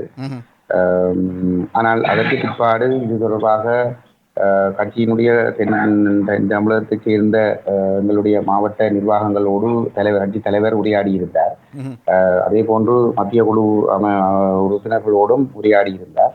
உரையாடி அவர்கள் ஏகமனதாக எடுத்துக்கொண்ட முடிவுதான் இந்த முடிவை தவிர இது என்னை பொறுத்தவரையிலே இந்த தனிப்பட்ட கருத்து கிழக்கு மாநிலத்துக்கு கொடுக்க வேண்டும் என்பதாகத்தான் இருந்தது. ஆனாலும் இப்ப கட்சி இப்பொழுதுதான் ஒரு வளர்ச்சி கட்டத்துக்குள் காலடி வைக்கின்றது. ஆகவே இந்த இடத்தில் இந்த கட்சியை பலப்படுத்துவதற்காக செயலாளருக்கு அந்த வாய்ப்பு கொடுக்கப்பட வேண்டும் என்ற அடிப்படையில் கிழக்கு மாகாணத்தில் இருக்கக்கூடிய பிரதிநிதிகளும் ஆணித்தரமாக வலியுறுத்தி கொண்ட அடிப்படையிலே தான் அந்த முடிவை தலைவர் எடுத்ததாக அந்த மத்திய குழு கூட அந்த ஒரு கலந்துரையாடித்தான் அந்த முடிவை எடுத்திருந்தார்கள். அந்த அடிப்படையிலே தான் அந்த முடிவு எடுக்கப்பட்டிருந்தது. என்னை பொறுத்தவரையிலே எந்த முடிவு எடுத்திருந்தாலும் நான் தலைவர் எடுக்கின்ற முடிவுக்கு கட்டுப்படுவதற்கு நான் தயாராகவே தான் இருந்தேன். சரி, இப்போது அடுத்த ஒரு பேசு பொருளாக தாயகத்தும் சரி புலம்பெயர் தேசத்திலும் இருக்கின்ற முக்கியமான விடயம் மணிவண்ணனுடைய விடயம். இந்த விடயம் தொடர்பாக ஒரு வெளிப்படையான ஒரு விளக்கத்தை தமிழ் தேசிய மக்கள் முன்னணி அளிக்க வேண்டும் என்பது மக்கள் எதிர்பார்க்கின்ற ஒரு கருத்தாக இருக்கிறது. ஒரு கட்சியினுடைய தேசிய அமைப்பாளராக கொள்கை பரப்பாளராக நீண்ட காலம் கட்சிக்கு உழைத்த ஒருவரை திடீரென்று அந்த பதவிகளில் இருந்து தமிழ் தேசிய மக்கள் முன்னணி அவரை விலக்கி இருப்பது என்பது எதன் அடிப்படையில், அவர் என்ன காரணத்துக்காக அவர் தமிழ் தேசிய மக்கள் முன்னணியினுடைய அனைத்து பதவிகளிலும் இருந்து விலக்கப்பட்டார் என்பதை ஒரு செயலாளர் என்ற முறையிலே நீங்கள் புலம்பெயர் தேச மக்களுக்கு சொல்ல முடியுமா? கட்சிக்குள் உண்மையிலே கடந்த 15ஆம் ஆண்டு நாடாளுமன்ற தேர்தல் முடிந்து முடிவுகள் எண்ணப்பட்டு கொண்டிருந்த பொழுது எங்களுடைய தரப்புக்கு ஒரு ஆசனமும் கிடைக்கவில்லை என்கின்ற ஒரு நிலையிலே, கிடைக்காது என்கின்ற ஒரு நிலையிலே அந்த வாக்கெண்ணலுக்கு சென்றவர்கள் அனைவரும் திரும்பி கஜேந்திரகுமார் பொன்னம்பலம் வீட்டிலே கூடியிருந்தார்கள். கிட்டத்தட்ட ஒரு 150 பேர். அப்ப அந்த இரவு, அது ஒரு நள்ளிரவு, 15ஆம் ஆண்டு ஆகஸ்ட் 18ஆம் தேதி ஒரு நள்ளிரவு. அப்ப அந்த வேளையிலே அங்கிருந்த மணிவண்ணன் அவர்கள் மிகவும் அதிருப்தி அடைந்து இந்த கொள்கை நிலைப்பாடுகள் தொடர்பாக ஒரு கடுமையான விமர்சனங்களை முன்வைத்துவிட்டு அந்த இடத்திலிருந்து வெளியேறி சென்றிருந்தார். அதற்கு பிற்பாடு அவர் கணிசமான காலம் தன்னுடைய செயல்பாடுகளில் இருந்து ஒதுங்கித்தான் இருந்திருந்தார். ஆனாலும் நாங்கள் அந்த தேர்தல் தோல்வியால் ஏற்பட்ட மனவிரக்தியாக இருக்கலாம் என்ற அடிப்படையிலே நாங்கள் அவரை ஒதுங்கி போக விடாமல் எங்களோடு அரவணைத்துக் கொண்டுதான் வந்திருந்தோம். காலப்பகுதிகளை எங்களுடைய பயணத்திலே உங்களுக்கு தெரியும், முக்கியமாக நாங்கள் இலங்கை தீவுக்குள் மட்டும் இருக்கின்ற நிலைமைகளை வைத்துக் கொண்டு எங்களுடைய அரசியல் விடுதலையை ஒருபொழுதும் வெல்ல முடியாது என்பதில் நாங்கள் தெளிவாக இருக்கிறோம். ஏனென்றால் சிங்கள பௌத்த பேரணவாத மனநிலை மற்ற பெரும்பான்மையின சிங்களவர்கள் தாமாக விரும்பி ஒன்றையும் தரமாட்டார்கள். ஆகவே இந்த தீவு, இலங்கை தீவு அமைந்திருக்கின்ற இடத்தை வைத்துக் கொண்டு பூகோள அரசியல் போட்டியை சாதகமாக கையாள்வதனூடாக மட்டும்தான் எங்களுடைய இனம் விடுதலை பெற முடியும். இல்லை என்று சொன்னால் ஒன்றும் இல்லை, அதுக்கான வாய்ப்புகள் இல்லை என்பதுதான் எங்களுடைய கருத்து. அப்ப அந்த அடிப்படையிலே இந்த பூகோள அரசியலை வைத்துக் கொண்டு நாங்கள் முடிவுகளை எடுக்கின்ற பொழுது கிடைக்கின்ற சந்தர்ப்பங்களில் எல்லாம் பீரங்கி பேசல்களை செய்ய வேண்டும். அந்த பீரம் பேசல்களை செய்வதற்காக நாங்கள் தேர்தல்களை புறக்கணிக்க வேண்டிய முடிவுகளையும் நாங்கள் எடுக்க வேண்டியது இருக்கிறது. ஆனால் முடிவுகளை புறக்கணிக்க முடிவுகள் எடுக்கின்ற பொழுது மக்கள் அதை தவறாக கருதுகின்றனர். 2005ஆம் ஆண்டிலே பகிஷ்கரித்தபடியால் தான் ராஜபக்ச போராட்டத்தை அளித்தார் என்கின்ற ஒரு கருத்துருவாக்கம் மக்கள் மட்டத்திலே திட்டமிட்டு மேற்கொள்ளப்பட்டதனாலே அது தொடர்பாக கடுமையான விமர்சனங்கள் எங்களுடைய தலைமையை நோக்கி இருந்திருக்கிறது. அது எல்லோருக்கும் தெரிந்த ஒரு விடயம். இல்லை, நீங்கள் 2019 ஜனாதிபதி தேர்தலை புறக்கணிக்க சொல்லியிருந்தீர்கள். ஆனால் மக்கள் சொல்லுங்கள். அப்படிப்பட்ட அந்த முடிவுகளை எடுக்கின்ற பொழுது மக்கள் அடுத்து வருகின்ற பாராளுமன்ற தேர்தல்களில் எங்களை நிராகரிக்கின்ற ஒரு நிலைமை ஏற்படும் என்பதனால் நாங்கள் அந்த முடிவுகளை எடுப்பதிலே மணிவண்ணனிடம் கடுமையான தயக்கங்கள் இருந்தது. அதற்கு ஒத்துழைக்க மறுக்கிற ஒரு நிலைமையும் அங்கே இருந்தது. அதனால் எழுந்த கருத்து முரண்பாடு தலைமைத்துவத்தை மிக மோசமாக அவமதிக்கின்ற ஒரு நிலைமையை எட்டியிருந்தது. அப்ப இந்த இடத்திலே கட்சிக்குள் ஒரு ஒழுக்கம் கட்டுப்பாடுகளை பேண முடியாத ஒரு நிலைமை ஏற்பட்டு வந்த நிலைமையிலே கட்சியினுடைய மத்திய குழு இணங்கி கொண்ட அடிப்படையிலே தான் அதைவிட மணிவண்ணன் கூட கடந்த ஏப்ரல் மாதம் 18ஆம் தேதி தலைவருக்கும் மணிவண்ணனுக்கும் நாங்கள் ஒரு 10-12 பேர் இருந்து நடைபெற்ற ஒரு கலந்துரையாடலிலே கடந்த நவம்பர் மாதம் 19ஆம் தேதி கட்சி கூட்டம் ஒன்றிலே மணிவண்ணன் நடந்து கொண்ட விதம் தொடர்பாக உறுப்பினர்கள் மத்தியில் கிட்டத்தட்ட ஒரு 150 உறுப்பினர்கள் முன்னிலையிலே மணிவண்ணன் நடந்து கொண்ட விதம் தொடர்பாக தலைமைத்துவத்தை அவமதித்து அவர் செயல்பட்ட விதம் அல்லது அந்த தலைமை எடுக்கின்ற முடிவுகளுக்கு கட்டுப்பட தேவையில்லை என்று சொல்லி உறுப்பினர்களுக்கு அவர் அறிவுரை வழங்கிய செயல்பாடுகள் தொடர்பாக மணிவண்ணனுக்கு சுட்டிக்காட்டப்பட்ட பொழுது மணிவண்ணன் அந்த தவறை ஏற்றுக்கொண்டிருந்தார். அப்பொழுது தலைவரால் சொல்லப்பட்டது நீங்கள் என்னிடம் இதை ஏற்றுக்கொள்வதில் பிரயோசனம் இல்லை, எங்களுடைய ஒட்டுமொத்த கட்சி உறுப்பினர்கள் மத்தியிலும் நீங்கள் தலைமைத்துவம் எடுக்கின்ற முடிவுகளை நீங்கள் இயற்கை செய்யப்பட தேவையில்லை என்ற ஒரு கருத்தை நீங்கள் சொல்லியிருக்கிறீர்கள். அதனை விட இந்த பூகோள அரசியலை நீங்கள் பூகோள அரசியல் போட்டியை நாங்கள் கையாள்வது தொடர்பான எங்களுடைய அணுகுமுறையை நீங்கள் முற்றாக கேள்விக்குட்படுத்தி இருக்கிறீர்கள். அப்படி என்று சொல்லி சொன்னால் நாங்கள் இந்த அரசியலை கொண்டு செல்வதற்கான வாய்ப்புகள் இல்லை. ஆகவே நீங்கள் உங்களுடைய கருத்துக்கள் என்பது ஒரு மிகவும் தவறான ஒரு வழிகாட்டலை இந்த உறுப்பினர்களுக்கு கொடுத்திருக்கிறது. அப்ப இப்படிப்பட்ட ஒரு இடத்திலே நாங்கள் தொடர்பாக ஒரு கடுமையாக காட்டம் ஒரு தீர்க்கமான ஒரு முடிவுகளை எடுக்காவிட்டால் நாங்கள் இந்த அமைப்பை கொண்டு செல்வது கடினம். அப்பொழுது அவர் ஏற்றுக்கொண்டிருந்தார் தான் நடந்து கொண்ட விதம் தவறு, தன் மீது நீங்கள் ஒழுக்காட்டு நடவடிக்கை எடுக்க முடியும் என்று சொல்லியிருந்தார். அப்ப அந்த அடிப்படையிலேயே தான் அவர் மீதான அந்த ஒழுக்காட்டு நடவடிக்கை எடுக்கப்பட்டதை தவிர அவர் தன்னுடைய தவறை ஏற்றுக்கொண்டிருந்த அடிப்படையிலே தான் அவர் மீதான ஒழுக்காட்டு நடவடிக்கை தனி தலைவரால் மட்டுமல்ல மத்திய குழு கூடித்தான் அந்த முடிவு எடுக்கப்பட்டிருக்கிறது. அந்த அடிப்படையிலே தான் எடுக்கப்பட்டிருக்கிறது. சரி, இப்பொழுது நான் கேட்கின்றேன், தமிழ் தேசிய கூட்டமைப்பிலே இலங்கை தமிழ் காங்கிரஸ் இருந்த பொழுது தமிழ் தேசிய கூட்டமைப்பினுடைய செயற்பாடுகள் விமர்சித்து அவர்களுக்கும் உங்களுக்கும் கருத்து முரண்பாடு ஏற்பட்டிருந்த காரணத்தினால்தான் நீங்கள் வெளியேறியிருந்தீர்கள். ஒரு தலைமை விடுகின்ற தவறுகளையோ இல்லவிட்டால் அதன் மீது ஏற்படுகின்ற ஐயங்களை போக்குவதற்காக கருத்துக்களை முன்வைக்கின்ற பொழுது அதற்குரிய விளக்கத்தை தலைமை கொடுக்க வேண்டிய கட்டாயம் இருக்கிறது அல்லவா? அந்த விளக்கத்தை அவருக்கு கொடுத்திருக்கலாம் தானே? இப்ப என்னன்னு சொல்லி சொன்னால், இப்ப நாங்கள் 19ஆம் ஆண்டு ஜனாதிபதி தேர்தல் வரப்போகின்ற நேரத்திலே நாங்கள் மிக தெளிவாக எங்களுடைய உறுப்பினர்களை வடகிழக்கில் இருந்து அழைத்து அந்த உறுப்பினர்களோடு இந்த தேர்தலில் நாங்கள் எத்தகைய முடிவெடுக்க வேண்டும் என்பது தொடர்பாக நாங்கள் விவாதித்து ஒரு ஆழமான கருத்து பரிமாற்றங்கள், வாத பிரதிவாதங்கள் எல்லாம் நடைபெற்றது. அதிலே ஒரு 200 உறுப்பினர்கள் கலந்து கொண்டிருந்தார்கள். அதிலே கட்சியினுடைய தலைவர் கஜேந்திரகுமார் பொன்னம்பலம் அவர்கள் தன்னுடைய கருத்தை தெளிவாக முன்வைத்து இந்த தேர்தலை நாங்கள் பகிஷ்கரிக்க வேண்டும் என்கின்ற ஒரு நிலைப்பாட்டை முன்வைத்து அபிப்பிராயங்களை கேட்டிருந்தார். அந்த சந்தர்ப்பத்திலே அங்கு கருத்து தெரிவித்திருந்த மணிவண்ணன் அவர்கள் அந்த கேட்ட கேள்வியோடு சம்பந்தம் இல்லாமல், ஆனால் அதே நேரத்திலே ஒரு 6 கட்சி கூட்டம், பல்கலைக்கழக மாணவர்களுடைய தலைமையிலே ஒரு 6 கட்சி கூட்டம் ஆரம்பித்திருந்தது. அதனுடைய அமர்வு முதலாவது அமர்வுக்கு சென்றிருந்தார். அங்கே பேசப்பட்ட விடயங்கள் தொடர்பாக மட்டும் பேசிவிட்டு அவர் அமர்ந்து விட்டார். பகிஷ்கரிப்பது சரி என்றோ, பகிஷ்கரிப்பது பிள்ளை என்றோ, பகிஷ்கரிக்க வேண்டும் என்றோ வேண்டாம் என்றோ வேறு ஒரு கருத்தையும் முன்வைக்கவில்லை.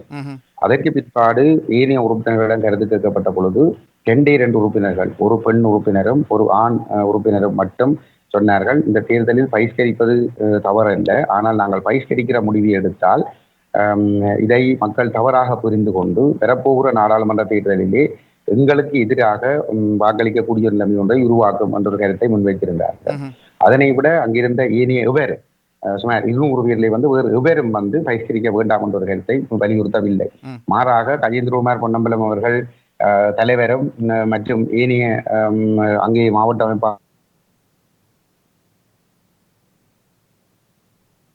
அமைப்பாளர்களும்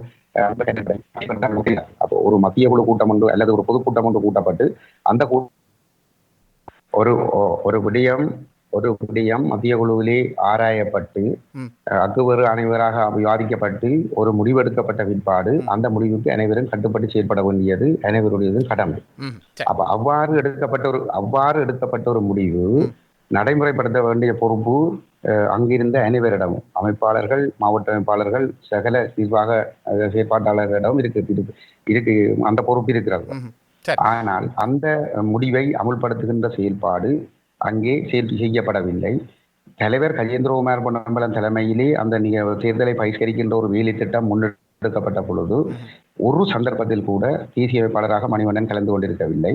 இன்று மணிவண்ணனுக்கு பக்கத்தில் இருந்து கொண்டு மணிவண்ணனை நியாயப்படுத்துவது போன்று செயல்பட்டு கொண்டிருக்கின்ற பலர் மக்கள் பகிஷ்கரிப்பை விரும்பவில்லை என்று சொல்லி அதை எங்களுடைய உறுப்பினர்கள் மட்டத்திலே சொல்லி அவர்களை செயல்பட விடாமல் தடுக்கின்ற ஒரு செயல்பாட்டைத்தான் செய்து கொண்டிருந்தார்களே தவிர எந்த ஒரு இடத்திலும் தலைமைத்துவம் அல்ல, பொதுச்சபை எடுத்த பொதுக்கூட்டத்தில் எடுக்கப்பட்ட முடிவை நடைமுறைப்படுத்துகின்ற செயல்பாட்டில் ஈடுபட்டிருக்கவில்லை. அதற்கு பிற்பாடு நவம்பர் தேர்தலுக்கு பிற்பாடு 3 நாட்கள் கழித்து நாங்கள் அதே கூட்டத்தை மீண்டும் கூட்டி உறுப்பினர்கள் மத்தியிலே நாங்கள் அந்த தேர்தல் முடிவுகள் எப்படி வந்திருக்கிறது, நாங்கள் பகிஷ்கரித்திருந்தால் நாங்கள் ஒரு செல்லா காசாக வேண்டிய நிலைமை வந்திருக்காது என்ற விடயங்களை எல்லாம் தெளிவுபடுத்தி கஜேந்திரகுமார் அவர்கள் மீண்டும் நீங்கள் மக்களிடம் சென்று நீங்கள் இதை தெளிவுபடுத்துங்கள் என்று கேட்ட பொழுது மணிவண்ணன் அவர்களினால் மிக கடுமையாக அந்த விடயம் விமர்சிக்கப்பட்டு ஏற்கனவே பொதுக்கூட்டத்தில் எடுக்கப்பட்ட முடிவு வெறும் இருந்தத்தக்கதாக எடுக்கப்பட்ட முடிவு. ஆனா அது தேர்தலுக்கு பிற்பாடு மிக கேவலமாக விமர்சிக்கப்பட்டது மட்டுமல்லாமல் உறுப்பினர்களை மீண்டும் சென்று இந்த தேர்தலை நியாயப்படுத்துகின்ற செயல்பாடுகளில் நீங்கள் ஈடுபடாதீர்கள் என்றும் அவரால் பகிரங்கமாக கேட்கப்பட்டது. அப்படியானால் இவ்வாறு உங்களுடைய கட்சி பொதுக்குழு எடுத்த முடிவுக்கு முரணாக செயற்பட்ட ஒருவரை எதற்காக நீங்கள் பாராளுமன்ற தேர்தலில் வேட்பாளராக நீப்பதற்கு அனுமதி வழங்கினீர்கள்? எங்களுடைய பிரச்சனை என்னவென்று சொல்லி சொன்னால், அவர் அப்படி செயல்படுவதற்கு என்ன காரணம்? அவர் தொடர்ச்சியாக அவர் அடிக்கடி சொல்லிக் கொள்ளுகின்ற விடயம் ஒன்று என்னவென்று சொல்லி சொன்னால், இந்த கொள்கைகளை சொல்லிக்கொண்டு மக்கள் மட்டத்திலே நாங்கள் வெற்றி பெறுவதற்கு இந்த சர்வதேச சக்திகள் விடாது, ஒருபொழுதும் நாங்கள் வெற்றி பெற முடியாது என்பது அவருடைய வாயிலிருந்து அடிக்கடி வருகின்ற விடயமாக இருப்பது உண்டு. அப்பொழுது இந்த தேர்தலிலே எங்களை நோக்கி ஒரு பெரும் மாற்றம் நடந்து கொண்டிருக்கிறது. நிச்சயமாக எங்களுடைய சிறப்பு வெல்ல போகிறது. ஆக குறைந்தது 3 ஆசனங்கள் வெல்ல முடியும். 3 ஆசனங்கள் கிடைத்தால் போனஸ் சீட்டும் எங்களுக்கு வரும் என்கின்ற ஒரு நிலைமைதான் இங்கே பேசப்பட்டு கொண்டிருந்தது. அப்படிப்பட்ட ஒரு நிலைமையிலே மணிவண்ணன் அவர்களை இந்த கொள்கைக்கு எதிரான ஒருவராக நாங்கள் ஒரு பொழுதும் கருதவில்லை. ஆனால் இந்த நிலைப்பாடுகளை வலியுறுத்துகிற பொழுது மக்கள் எங்களுக்கு வாக்களிக்க விடாமல் இந்த வெளிசக்திகள் தடுத்து கொண்டே இருக்கும், ஊடகங்கள் தடுத்து கொண்டே இருக்கும் என்ற ஒரு பிரச்சனை ஒன்று அவர்களிடம் இருந்து கொண்டிருக்கு. ஆகவே தேர்தலில் வெற்றி பெற முடியுமா முடியாதா என்கின்ற ஒரு பிரச்சனைக்குள் தான் அவர் சிக்கப்பட்டு கொண்டிருந்தார். இந்த இடத்திலே நாங்கள் ஒரு வாய்ப்பை கொடுத்து, எங்களோடு பயணித்த ஒருவருக்கு நாங்கள் ஒரு வாய்ப்பை கொடுத்து இந்த தேர்தலில் அவர் வெற்றி பெறுகின்ற இடத்திலே அவர் எங்களோடு சேர்ந்து பயணிக்கக்கூடிய ஒரு நிலைமை உருவாகலாம் என்கின்ற ஒரு அடிப்படையிலே தான் நாங்கள் அந்த வாய்ப்பை நாங்கள் அவருக்கு கொடுத்திருந்தோம். அப்ப நாங்கள் அப்படி கொடுப்பதை ஒரு பிழை என்று சொல்லி ஒரு பிழையான விடயம் என்று கருதுகின்ற பொழுது அதற்கு ஒரு விதமான தண்டனைகள் இருக்கிறது. அப்ப எடுத்தது எல்லாத்துக்கும் அவர்கள் எல்லோரையும் வெளியே துரத்தி விடுவது அல்ல நடவடிக்கை. ஏற்கனவே வெளியில் இருக்கின்ற பிழையான தரப்புகளை எங்களோடு சேருங்கள் என்று சொல்லி அழுத்தங்கள் விநியோகிக்கப்பட்டு கொண்டிருக்கிறது. அப்ப இப்படிப்பட்ட ஒரு இடத்தில் நாங்கள் அதை சமாளிப்பது அந்த விடயங்களில் நாங்கள் உறுதியாக இருக்கிறோம். ஏனென்று சொன்னால் அதிலே 100% அவர்கள் பிழையான நிலைப்பாடு இருக்கிறார்கள் என்று தெரிகின்ற பொழுது நாங்கள் அவர்களோடு சேர முடியாது என்று நாங்கள் மறுக்கின்றோம். ஆனால் இங்கே மணிவண்ணன் 100% ஒரு பிழையானவர் என்ற ஒரு முடிவுக்கு நாங்கள் ஒரு பொழுதும் வந்திருக்கவில்லை. அப்ப அந்த இடத்திலே நாங்கள் ஒரு வாய்ப்பை கொடுக்க வேண்டிய இடத்துக்கு நாங்கள் தள்ளப்படுகின்றோம். தள்ளப்படவில்லை, நாங்கள் விரும்பினோம். அந்த வாய்ப்பை கொடுப்பதற்கு நாங்கள் விரும்பினோம். எம்மோடு பயணித்த ஒருவனை அரவணைத்துக் கொண்டு செல்ல வேண்டும் என்பதிலே நாங்கள் விருப்பமாக இருந்துதான் நாங்கள் அந்த வாய்ப்பை நாங்கள் அவருக்கு ஏற்படுத்தி கொடுத்திருந்தோம். உங்களுடைய பதில் பொதுவாக அவர் கொள்கையோடு பயணிக்கின்றார், ஆனால் கட்சியினுடைய முடிவுக்கு மாறாக செயற்படுகின்றார் என்பதுதான் உங்களுடைய பதிலாக இருக்கின்றது. அந்த கட்சியோடு அந்த கொள்கையோடு பயணிக்கின்றாரா இல்லை, அதாவது அவர் கொள்கையோடு பயணிக்கின்றாரா அல்லது அதாவது அவருடைய குழப்பத்துக்கு காரணம் அவர் கொள்கையை விட்டு விலகி விட்டாரா அல்லது இந்த தோல்வி சம்பந்தப்பட்ட பிரச்சனை காரணமா என்பதை எங்களால் உறுதிப்படுத்த முடியவில்லை. அப்ப நாங்கள் அதற்கு ஒரு வாய்ப்பை கொடுக்க வேண்டி இருக்கிறது. சரி, இப்பொழுது நான் கேட்கின்றேன், இது உண்மையாக மக்களிடத்தில் இருக்கின்ற ஒரு பிரதானமான கேள்வியாகத்தான் வைக்கின்றோம். உண்மையிலே அங்கே இருவருக்கு இடையிலே மிகப்பெரிய ஒரு போட்டி இருப்பதாகவே மக்களிடம் பேசப்படுகின்றது. அது குறிப்பாக சுகாஸ் அவர்களுக்கும் மணிவண்ணன் அவர்களுக்கும். சுகாசருடைய விடயத்திலே தமிழ் தேசிய மக்கள் முன்னணியுடைய தலைமை அவர் சார்பாக நடப்பதாகவும், திரு மணிவண்ணனுடைய விடயத்தில் அவருக்கு எதிராக நடப்பதாகவும் ஒரு பரவலான கருத்து இருக்கிறது. தலைமை இதுக்கு சரியான விதத்திலே தன்னுடைய முடிவை எடுத்திருக்கின்றதா என்கின்ற கேள்விக்கு நீங்கள் ஒரு செயலாளர் என்ற வகையிலே உங்களுடைய பதில் என்னவாக இருக்கிறது? உங்களோட கேள்வி விளங்கியில் ஒரு டெலிஃபோன் கால் கட் ஆயிட்டது. கேள்வி விளங்கலை. நான் கேட்கின்றேன் என்னென்றால், உண்மையிலேயே அங்கே உங்களுடைய கட்சிக்குள்ளே இருவர் பிரதானமானவர்கள். ஒன்று உங்களுடைய சட்ட ஆலோசகர் சுகாஸ் அவர்கள், மற்றவர் தேசிய அமைப்பாளர் திரு மணிவண்ணன் அவர்கள். இருவருக்கும் இடையிலே நீயா நானா என்கின்ற போட்டி இருப்பதாக வெளிப்படையாகவே தெரிகின்றது. இந்த விடயத்திலே சுகாஸை தங்கள் பக்கம் வைத்திருக்க வேண்டும் என்பதற்காகவும், திரு மணிவண்ணன் அவர்களை ஓரம் கட்ட வேண்டும் என்பதற்காகவும், இது வேண்டுமென்றே அவர் மீது சுமத்தப்படுகின்ற குற்றச்சாட்டுகள் என்கின்ற அடிப்படையிலே கருத்துக்கள் வருகின்றன. மக்கள் உங்களிடம் ஒரு தெளிவான பதிலை எதிர்பார்க்கின்றார்கள். ஒரு பக்கச்சார்பாக தமிழ் தேசிய மக்கள் முன்னணியுடைய தலைமை செயற்படுகின்றதா? என்ற ஒரு சொந்த தம்பி போலதான் நான் மணிவண்ணனை நான் அந்த இடத்துல இல்லைன்னு சொன்னால் மணிவண்ணன் எனக்கு தெரியாதா மணிவண்ணன் ஒரு சட்டத்திரணி, மணிவண்ணன் எங்களை விட சில வழியில முன்னுக்கு வந்துருவார் என்ற ஒரு பயம் எங்களுக்கு இருந்தால் நாங்கள் அந்த நேரமே கையை விட்டு இருக்கலாம்.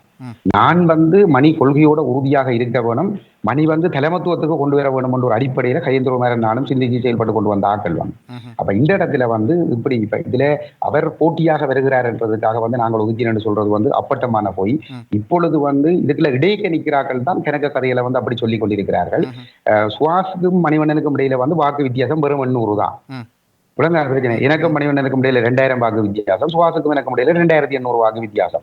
சுவாசம் மிகுந்த செல்வாக்குடையவர் என்பது எங்களுக்கு நன்றாகவே தெரியும். அப்படி இருக்க நாங்கள் எப்படி சுவாஸ் சுவாச வச்சு கொண்டு மணிவண்ணனை உரங்கட்டுன்னு சொல்றது ஒரு லொஜிக் இல்லாத ஒரு குற்றச்சாட்டு தாங்க.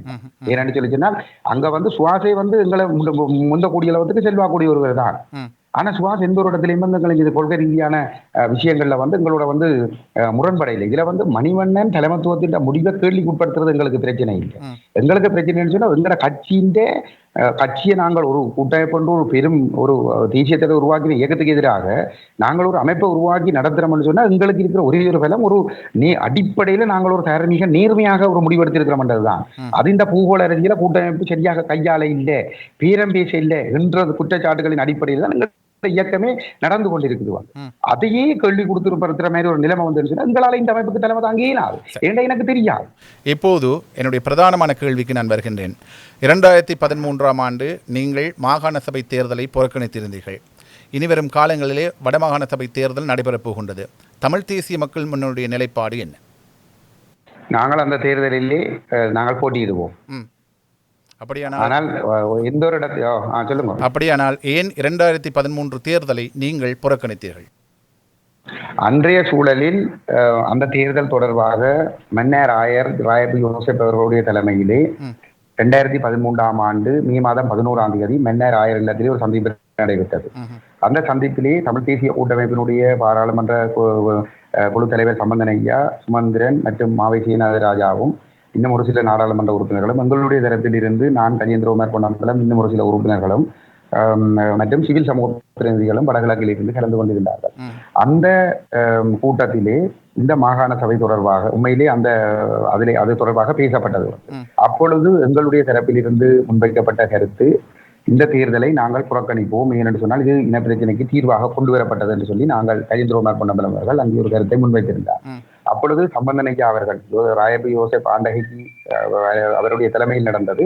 சம்பந்தனையா அவர்கள் சொன்னார், நாங்கள் இதை புறக்கணிக்கலாம், ஆனால் நாங்கள் புறக்கணித்தால் இபிடிபி போன்ற தரப்புகள், அரச தரப்புகள் இதிலே போட்டியிட்டு வெற்றி பெற்று இங்கே தமிழ் மக்களுக்கு ஒரு பிரச்சனையும் இல்லை என்று சொல்லுகின்ற நிலைமை உருவாகிவிடும்.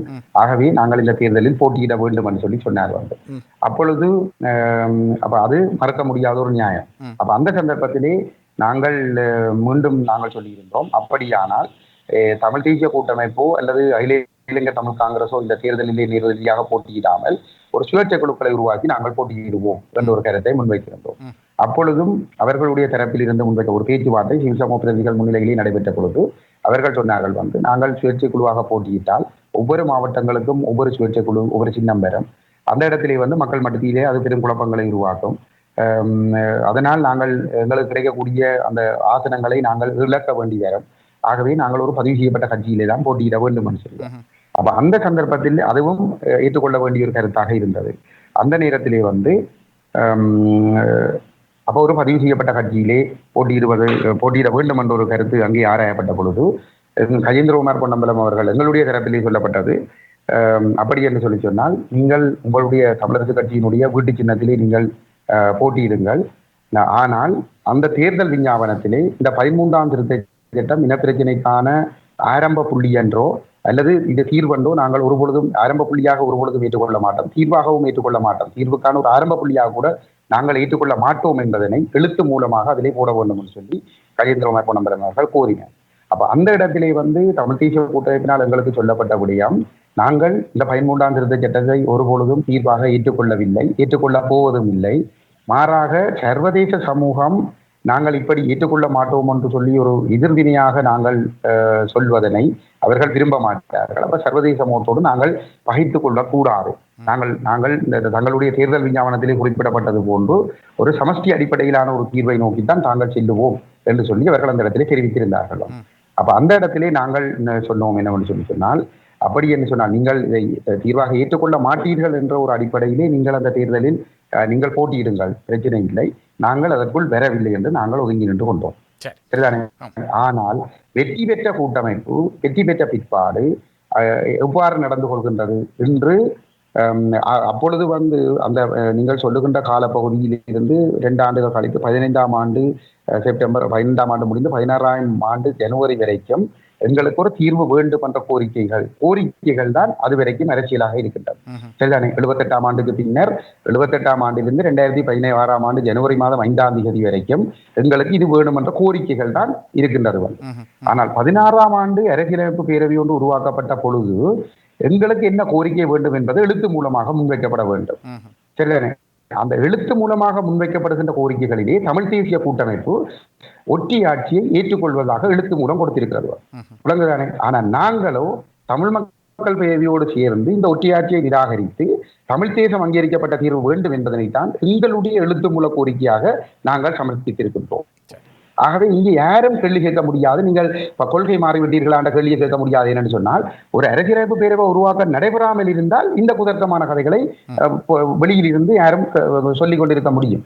ஆனால் மக்களிடத்திலே ஒரு பொதுவான கருத்து இருக்கிறது. இவர்கள் ஒரு தேர்தலை புறக்கணிக்கின்றார்கள், மீண்டும் அடுத்த தேர்தலில் அதே விடயத்தில் போட்டியிடுகின்றார்கள் என்ற ஒரு குழப்பம் மக்களிடத்தில் இருக்கின்றது. உங்களுடைய விளக்கத்தை மக்கள் இப்போது கேட்டிருப்பார்கள் என்று நினைக்கின்றேன். இப்பொழுது 2020ஆம் ஆண்டு வடமாகாண சபை தேர்தலில் உங்களுடைய முதன்மை வேட்பாளராக யாரை நிறுத்துவதாக உங்களுடைய மனதில் இப்போது இருக்கிறதா? நாங்கள் அது மத்திய குழு கூடித்தான் அந்த முடிவுகளை எடுக்கும். அதை ஆராய்ந்து நாங்கள் பின்னர் அதை அறிவிப்போம். மணி அதற்குள் உள்ளடக்கப்படுவாரா? அது மத்திய குழு எடுக்கிற முடிவு. நன்றி திரு செல்வராஜா கஜேந்திரன் அவர்களே. இவ்வளவு நேரமும் சிஎம்ஆர் தமிழ் எஃப்எம்மோடு இணைந்திருந்து உங்களுடைய கருத்துக்களை பகிர்ந்து கொண்டமைக்காக சிஎம்ஆர் தமிழ் எஃப்எம்மின் சார்பாக மனமார்ந்த நன்றியினை தெரிவித்துக் கொள்கின்றோம். மீண்டும் இன்னும் ஒரு பொழுதில் உங்களை சந்தித்து வேறு விடயங்கள் தொடர்பாக பேசியிருக்கின்றோம். நன்றி, வணக்கம். நன்றி, வணக்கம். இது சிஎம்ஆர் தமிழ் எஃப்எம்மின் இரவு ஒலிபரப்பில் கருத்துக்களம் நிகழ்ச்சியினை கேட்டீர்கள். இன்றைய கருத்துக்களத்தில் தமிழ் தேசிய மக்கள் முன்னணியின் செயலாளரும் தமிழ் தேசிய மக்கள் முன்னணியின் பாராளுமன்ற உறுப்பினருமான திரு செல்வராஜா கஜேந்திரன் அவர்கள் கலந்து கொண்டு தன்னுடைய கருத்துக்களை வழங்கியிருந்தார்.